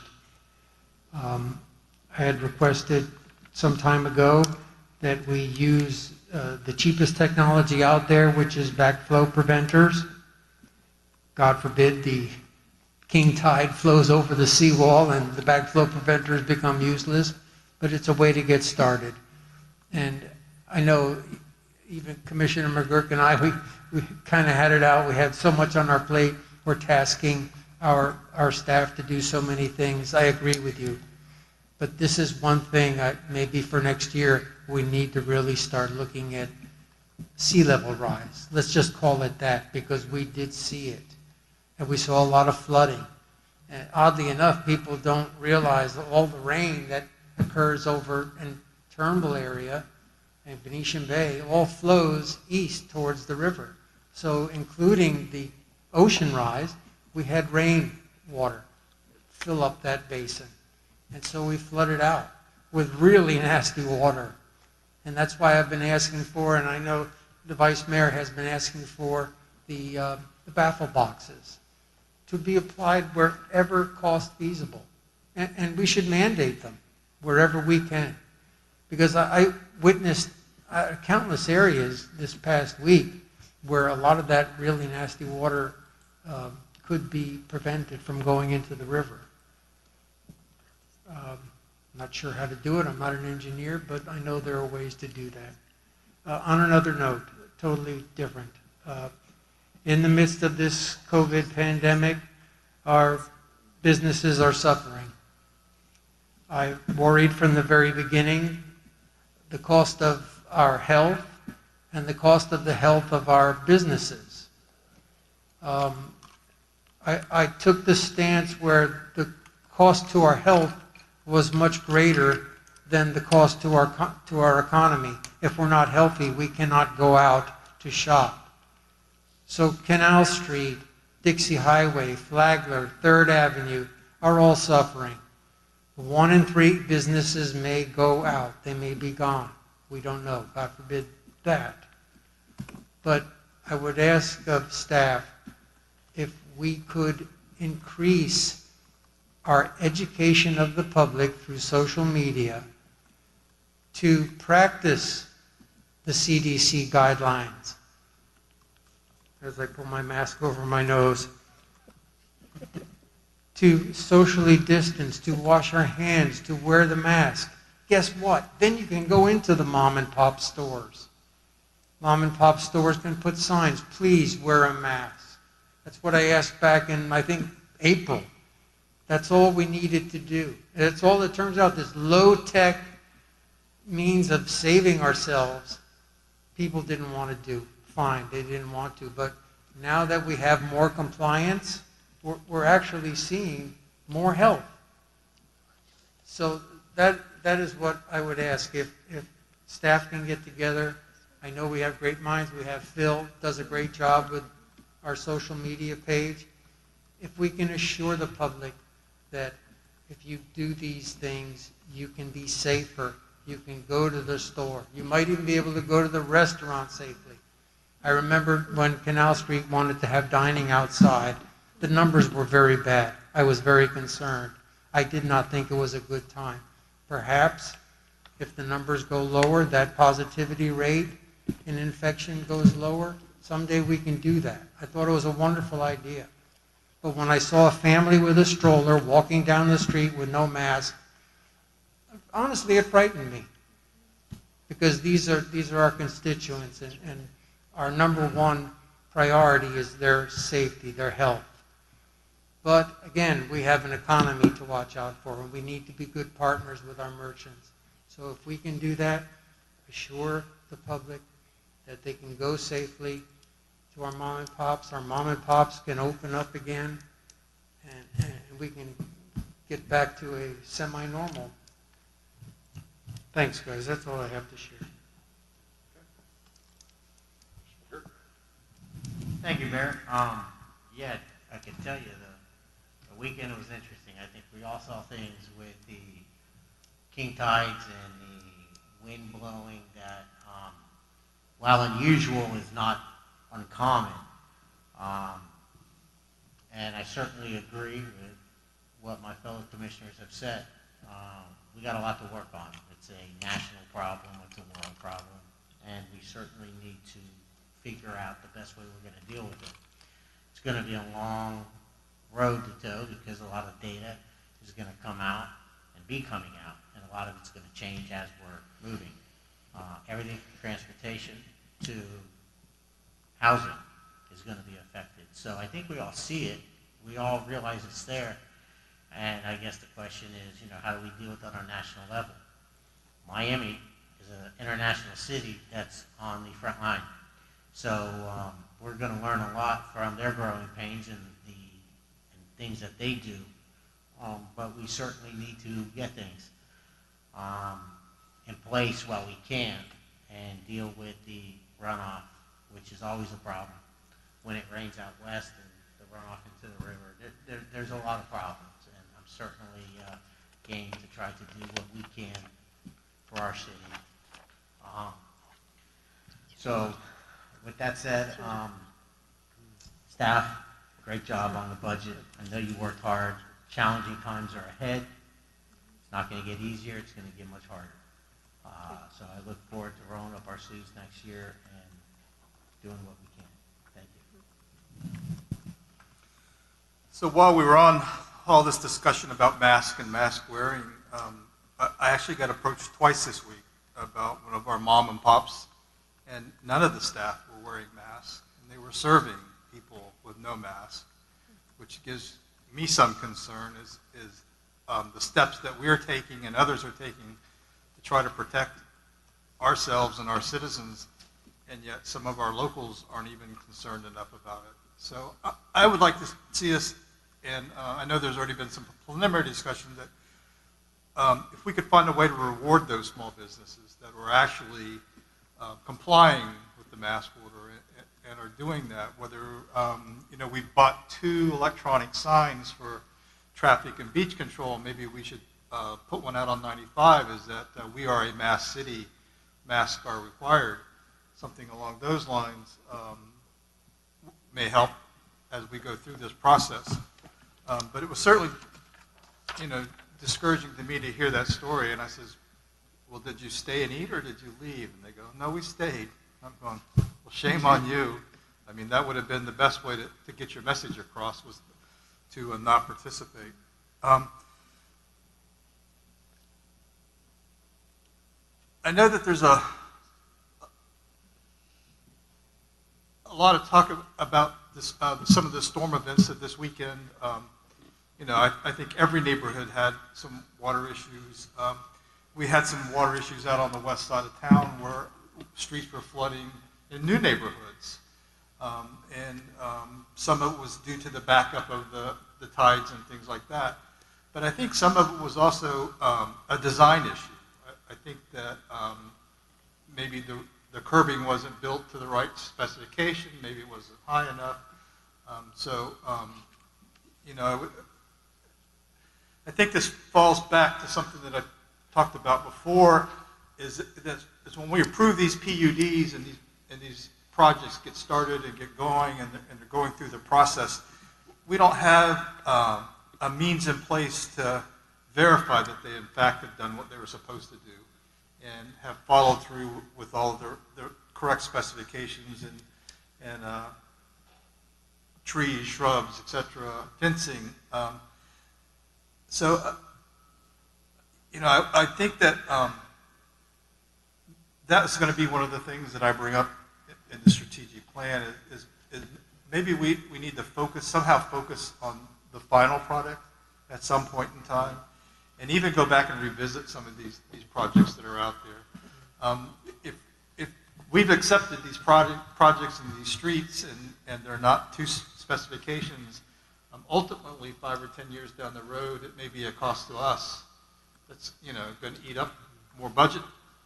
And so I think that if we do our due diligence at the beginning, it may save us some money so long term. So that's all I have.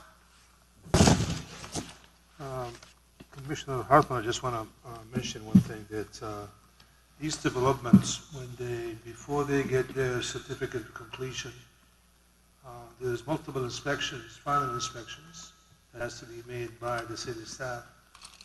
They will not be able to get the certificate of completion if the design did not meet what was actually accepted by the city and the St. John's.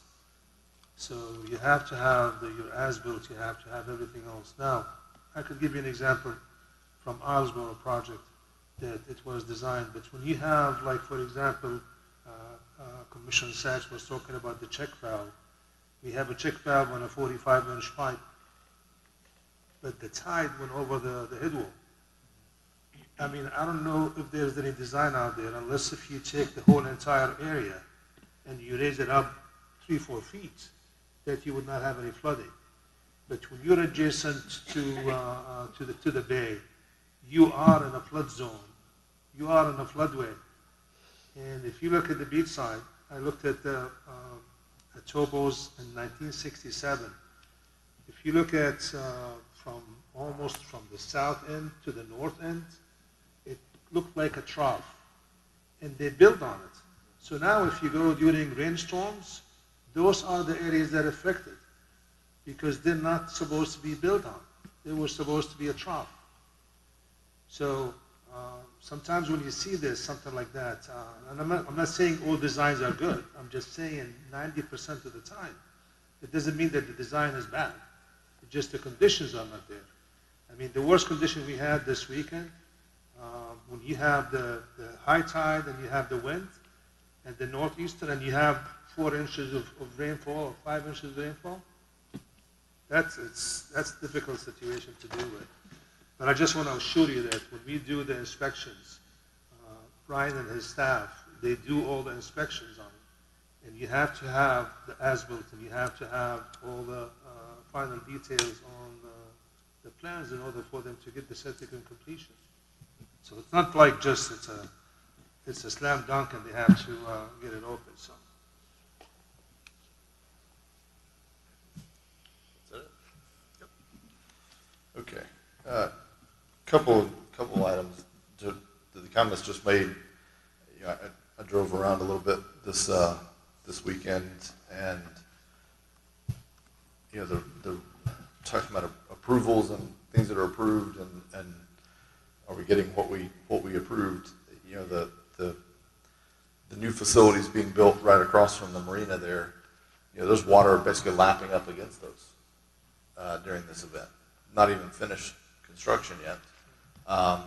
You know, and that was all approved by all the right agencies, and you know, it gives me concern, and it's not even a problem that we necessarily can solve at the city level. Is what I'm saying. Some of the approvals needed for that project were way above our level, done by St. John's Water and others. But you know, I get that this was a rare event. I think what I'm hearing though the experts say, and I'm not an expert, but I think what I'm hearing them say is, this is probably going to look more like the new normal versus being an abnormal event.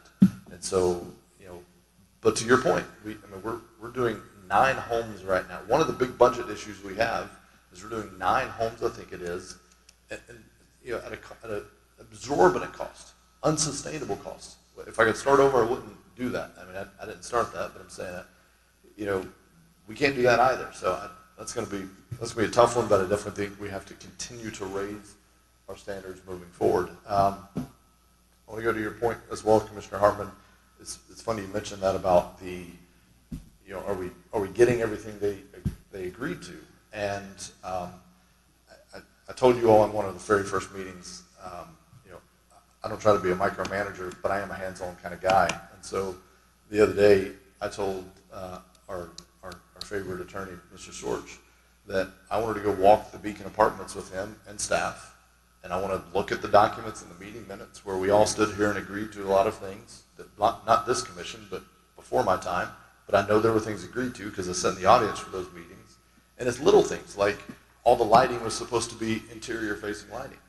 Did we do that? Did we deliver that? I don't know. And those are really, really minute details that I think sometimes get lost, but they mean a whole lot to the people that live directly around those projects. So again, I'm not trying to do staff's job, but what I am trying to do is make sure that the message is out there that if we if we sit here and say all the right words and agree to those things, we are going to hold folks accountable when they do business in New Smyrna.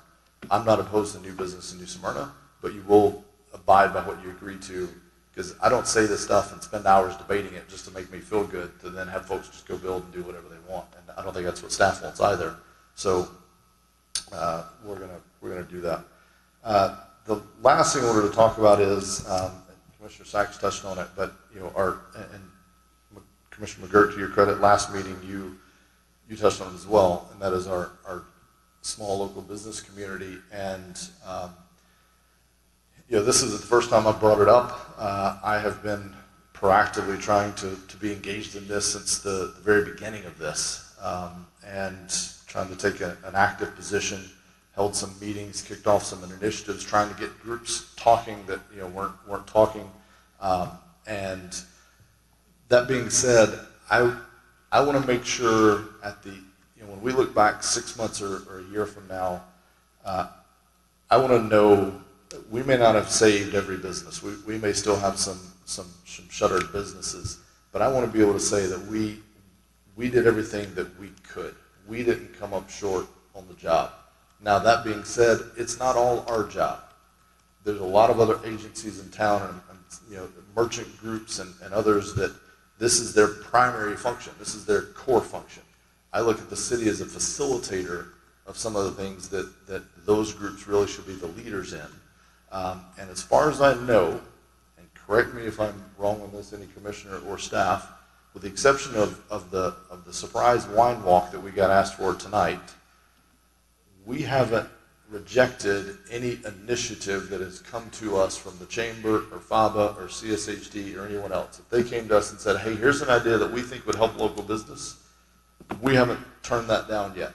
We've been open to that. In fact, we've brought and pushed some ideas such as the Canal Street closure, the parklets, improving the extended parking for the restaurants and allowing them to take over. We expedited the sidewalk the sidewalk agreements to allow cafes on the sidewalk. So we've done everything that we felt like we could at the time. That being said, I got an email. I don't know what you all got. I only know what I got, but they said they were going to reach out to other commissioners with some ideas on some other things we might can do to create a more cohesive effort around this. And what I struggle with is it our role? I don't know the answer, but it's someone's role.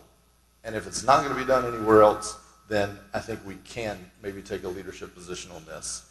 And I think these are some good ideas. So things like a unified approach to some marketing around, to Vice Mayor's point and Commissioner Sachs' point, around the mask and encouraging the wearing of masks, doing some kind of a branding, and then a window cleaning or something that's in every business, signage that's in every business or participating businesses that is cool, is fun, and gives this presence in New Smyrna. Basically, we want to try to send out this message loud and clear that it's safe to come to New Smyrna to participate in our local economy.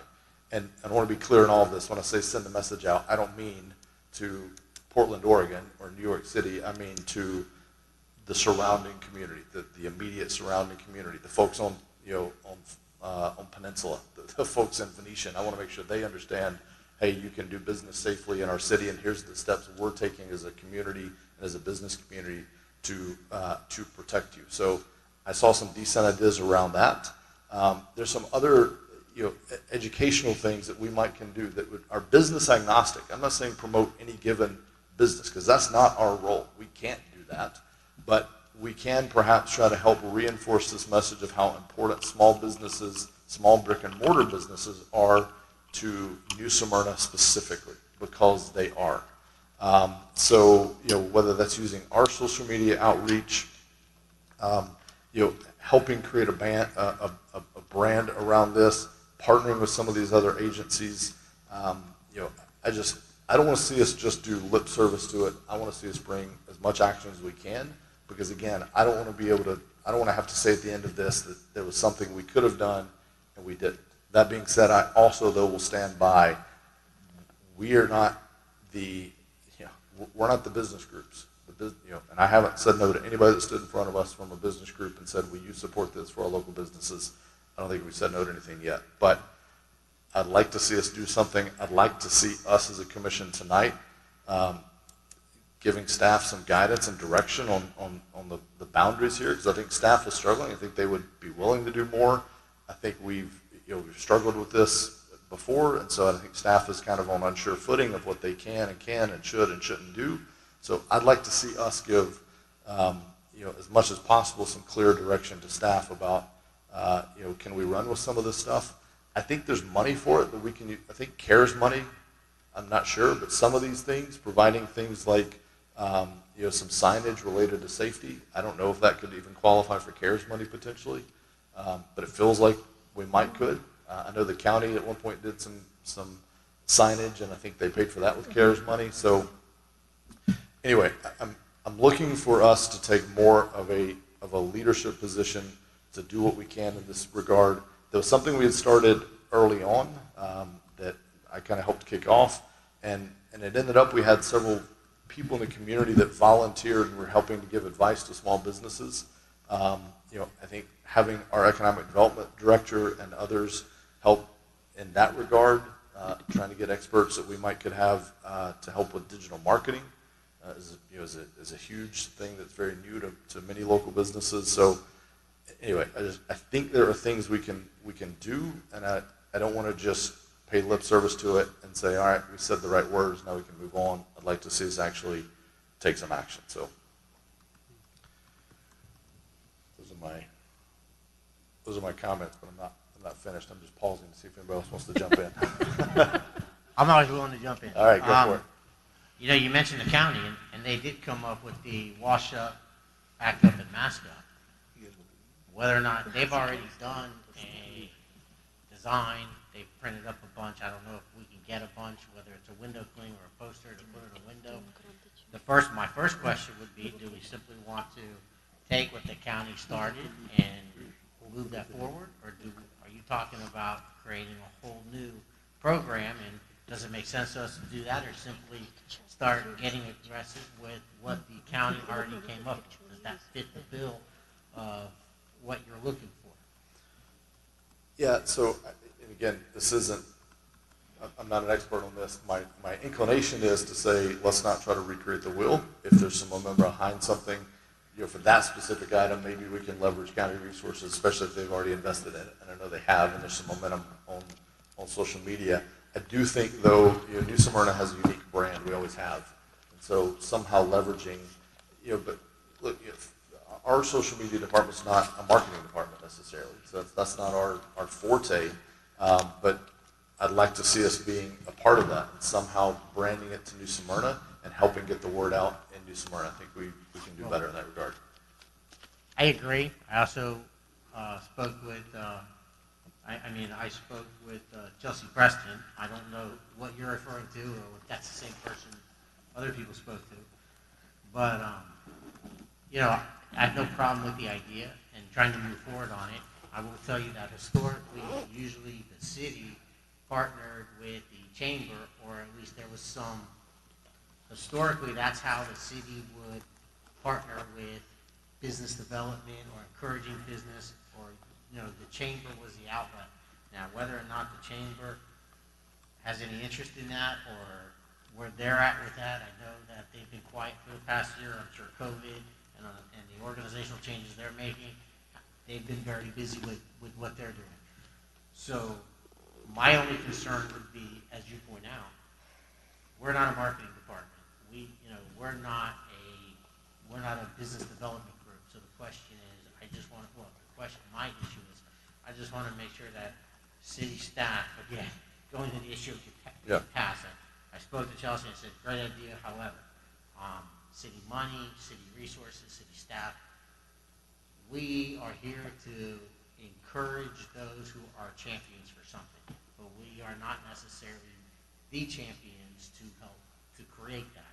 So I'm interested in going forward. I'm interested in figuring out a way that we can brand New Smyrna Beach, and maybe we can certainly encourage aggressively the businesses to mask up.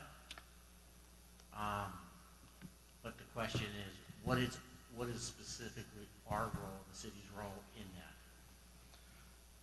that? And that's the million-dollar question in some ways, and I think this is sort of new territory. And for me, I guess the answer I've come to for myself is it's all hands on deck. And so it's the chamber's role, it's all these other organizations, but we also play a part. So I'm not asking again. I don't even know what you all have seen. I got an email that was called City of NSB Small Business Assistance Proposal. It had four points of sub-bullets. Again, I don't know what you all got or not.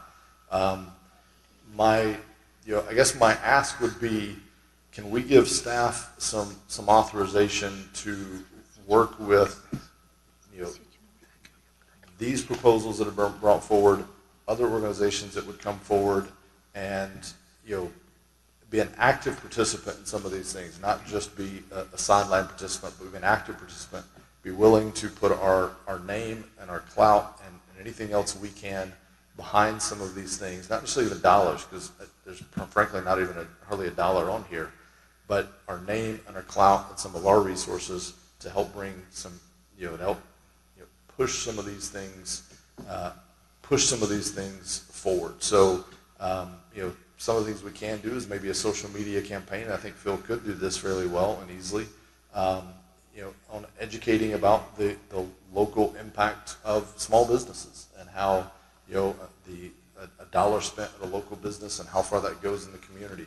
Highlighting some of the things about, it was spoken to by someone that spoke. These businesses are the ones to sponsor the Little League teams and every fundraiser we have, et cetera. And now's the time for us to all dig as deep as we can to try to give back, or else they won't be here when this is all over. And so, trying to help push that message out is what I would like to give staff that authorization. And then if they have just any questions or concerns, they can come back to us, I guess. But I'd like to see us just stepping up more as a partner, giving our economic development staff some direction. I know they've been out working hard. Chris is hitting the street. I tried to call him the other day, and he's like, "Hey, I'm with a business owner. Can I call you back?" And we still haven't connected. But just giving them that authorization from us that yes, we want to be a partner in this, and we will work with not to promote any one business, but we will work to promote small business in New Smyrna Beach via this or other ideas that might come up. So I know it's a bit open-ended. We don't have a concrete proposal here necessarily. So I know that's tough. I'm trying to work with you here. But wide open. The first thing going through my mind is, what in the world are we tasking them with? So I hear you, and I like what you're saying. But what? Give me something tangible here. Can I jump in? Yes, go ahead. Can we start with some basics? Amplify what the county is offering, PPP, other benefits that local businesses might get from the county and federal aid. I think those dollars still might be there, although there are some employees that are still waiting for their aid. But use our social media to expand that message. It's possible that some of our local merchants are not hearing it. Some of the employees that are laid off are not hearing what can be offered to them. We want to give everybody a leg up because we are everybody. I mean, if it's not for the local patron, the merchants wouldn't survive. So that's one way to start. I did see staff did put on I see the next door. And every now and then you'll see something that's a county initiative that's out there that you just got to make a phone call. Well, I shouldn't say just have to. You may have to wait, and it may not be easy, but those resources may be there for them. We have an economic development board. Perhaps they can throw some ideas our way. And I'd be willing to talk to any merchant who's interested or has the initiative or the wisdom to see if we can give people a leg up who are merchants in our town.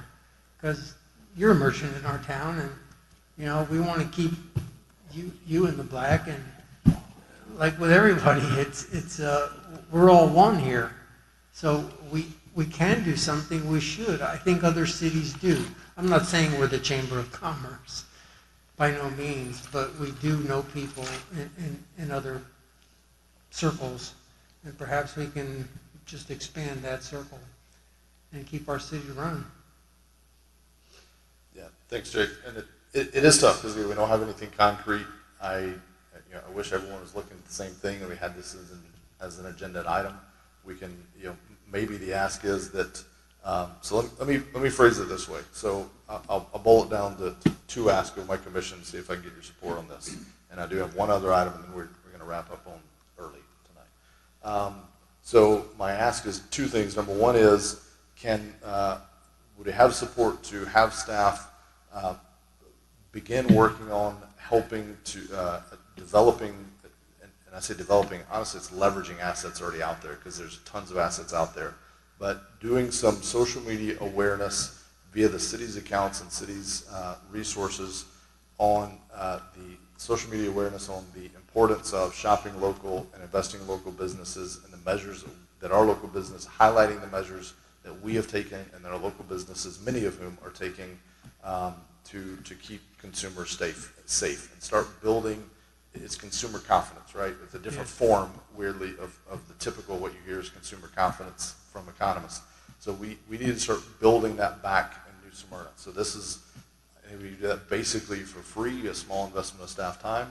So I would say between now and our next meeting, if I could have your support to at least have staff start with that. And then at our next meeting, I will work with Khalid and others and have some concrete ideas that I can bring for you to say, here's some other things that we could do to support from a city's perspective. And again, I'm not trying to fill the shoes of all of these other agencies that are businesses. I'm not trying to be a business owner. I've said to business owners, the city's not your marketing department. The city's not your innovation department. Innovation doesn't come from City Hall. Innovation comes from entrepreneurs. We're here to support it and kind of try to clear red tape when possible, and I think we've done that. But I want to look for other things that we might can do. So those are my two concrete asks tonight. Any objections or concerns with those? Vice Mayor, I see your hand up. Go ahead. Well, I hadn't commented on any of this yet, but I think the chamber should take the lead. But I think that we should assist them in trying to get their message focused generally on the small businesses and on our town. I know I get a email from them daily, I believe, where they feature certain small businesses, but they don't attack it in a more of a general shop local type of thing. They will feature one or two grand openings. They'll feature a menu from one place. And it's kind of repetitive, and I would like to see it become a little more general. And if we could nudge them in that direction, that's fine. We don't have the ability to direct retail business. Correct. So, or the chamber. No. Yeah. We contribute to the chamber, so we do have some leverage there. So I would like to see them take more of an approach along that line. I have read the recommendations that you're referring to. They're fine. I do expect to speak with, I think it's Brian, on Friday on this. So I agree with you completely in that we can't drive the businesses. It's kind of like hands off, otherwise you start getting accused of helping one over the other, and we really don't want to do that. Yep. And it's some of the larger chain type of businesses, they're facing the same problems. One thing I can say about them is they enforce the regulations completely. If you try to go into Publix or one of those other places, you'll get spoken to before you get too far to assure compliance with the health regulations. I look forward to hearing what you say the next time. If you've got more concrete ideas other than what I've read already. That's my position. Yes, I think the staff should help out and try to find a way. They're very busy, though, as we know. I agree. Thank you. Our two busiest departments are attorney and building, though. I think this stays out of their hair, hopefully. So if the attorney gets involved, it's going very poorly. So we're in trouble. Exactly. So one concern, the chamber and all these other things, they kind of have their membership. And so to your point, if we're involved, it has to be universal. We can't advantage any business over any other business. So any kind of a local business spotlight, because the last thing we need is this business spotlight on some business, and it says, well, hey, wait a minute, I own a competing business. Where's my spotlight on the city's dime? So I'm not talking about that by any stretch, because that's not the role of the city. Yeah, I don't think we should impinge upon anything they do now. Agreed. But if they start putting a paragraph in there that says, wear your mask, help us all out, that can only be good. Okay. And please remember, the goal is also especially to encourage the shopper, the local, our constituents. And that will help our businesses. And if we set the example by putting on a mask and going into our stores, other people will see it and they'll be more comfortable doing it too. Okay. I think I heard at least, yes, sorry.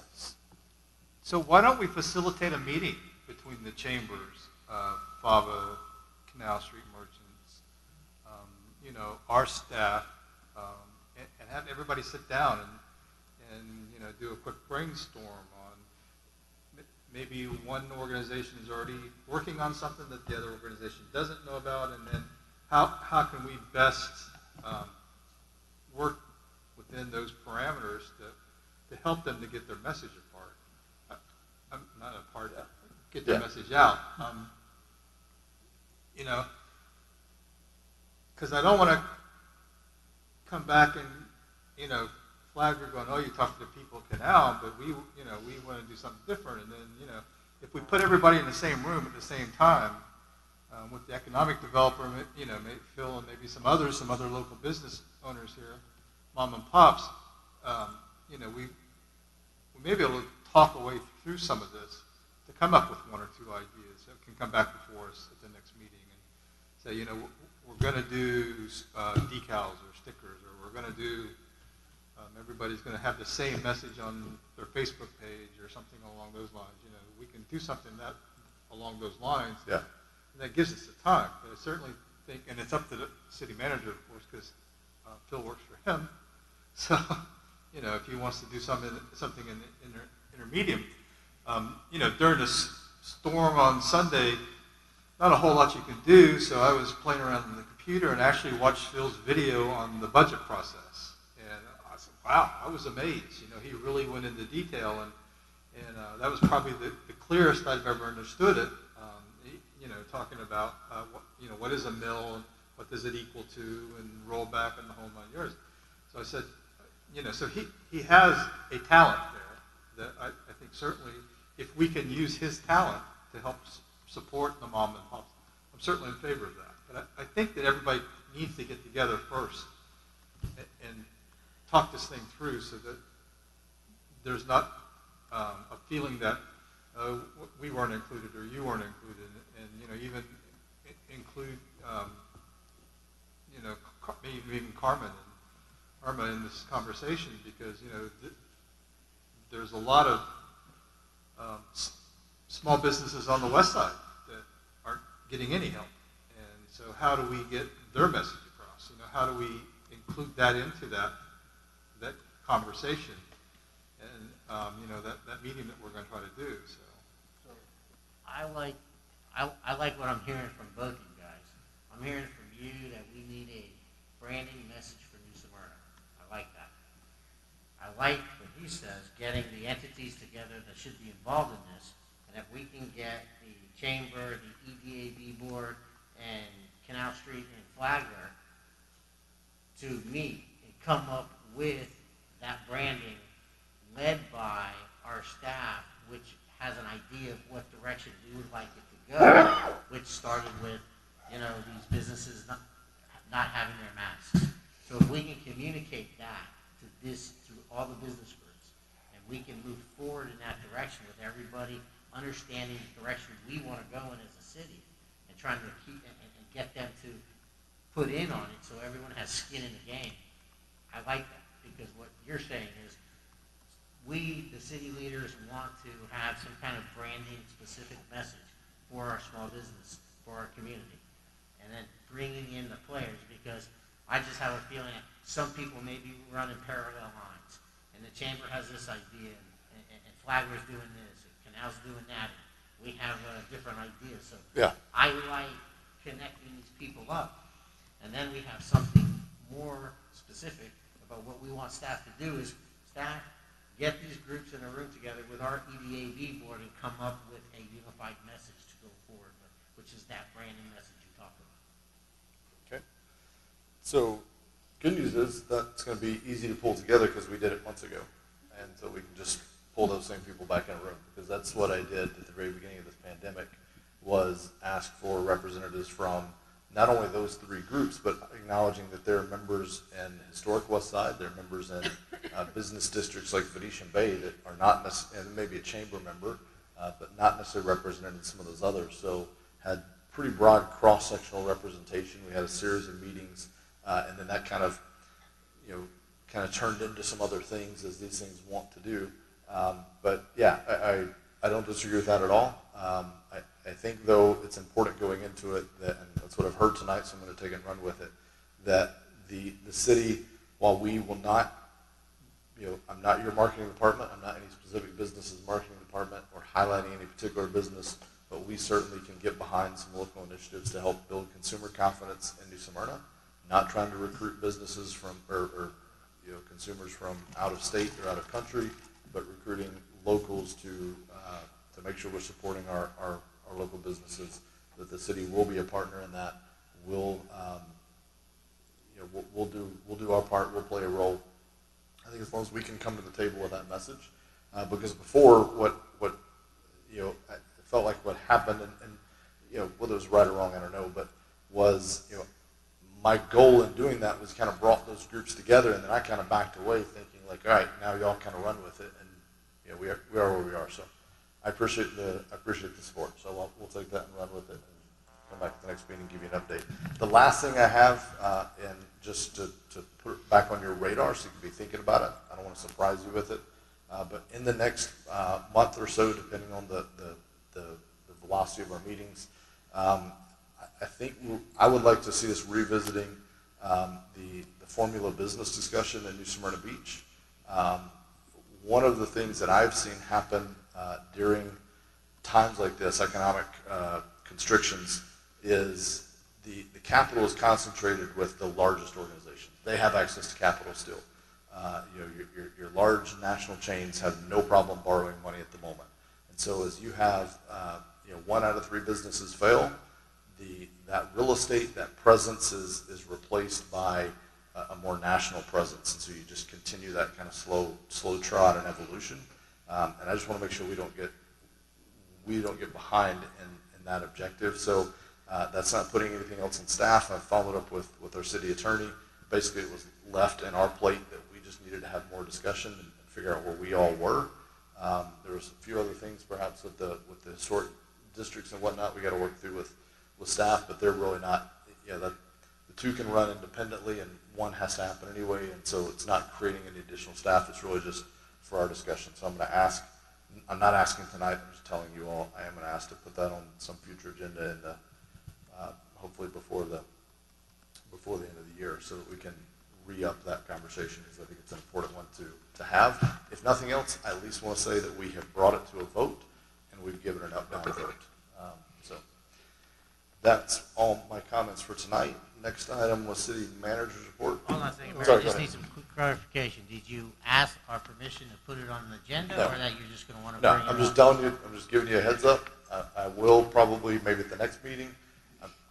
I want to talk to us. The reason I'm not is because I don't know how busy the next few months are, even just as an agenda side. So I don't want to be picking a meeting and staff be like, oh, I wish you wouldn't put it there.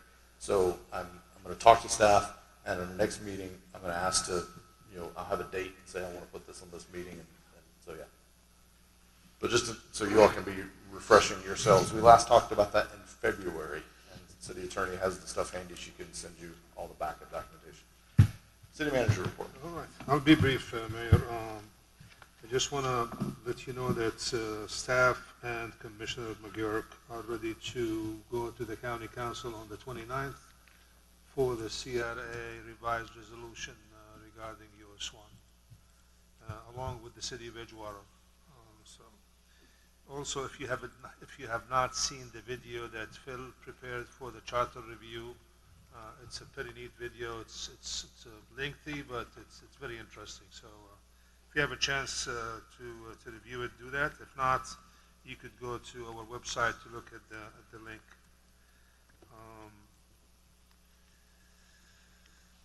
We discussed about the strategic plan on the 10th, so hopefully by October 15th, that if you have any item that you want to present at that meeting, if you could give it to me so we could look to see what kind of preparation we need to do for the meeting, I would really appreciate it from all of you.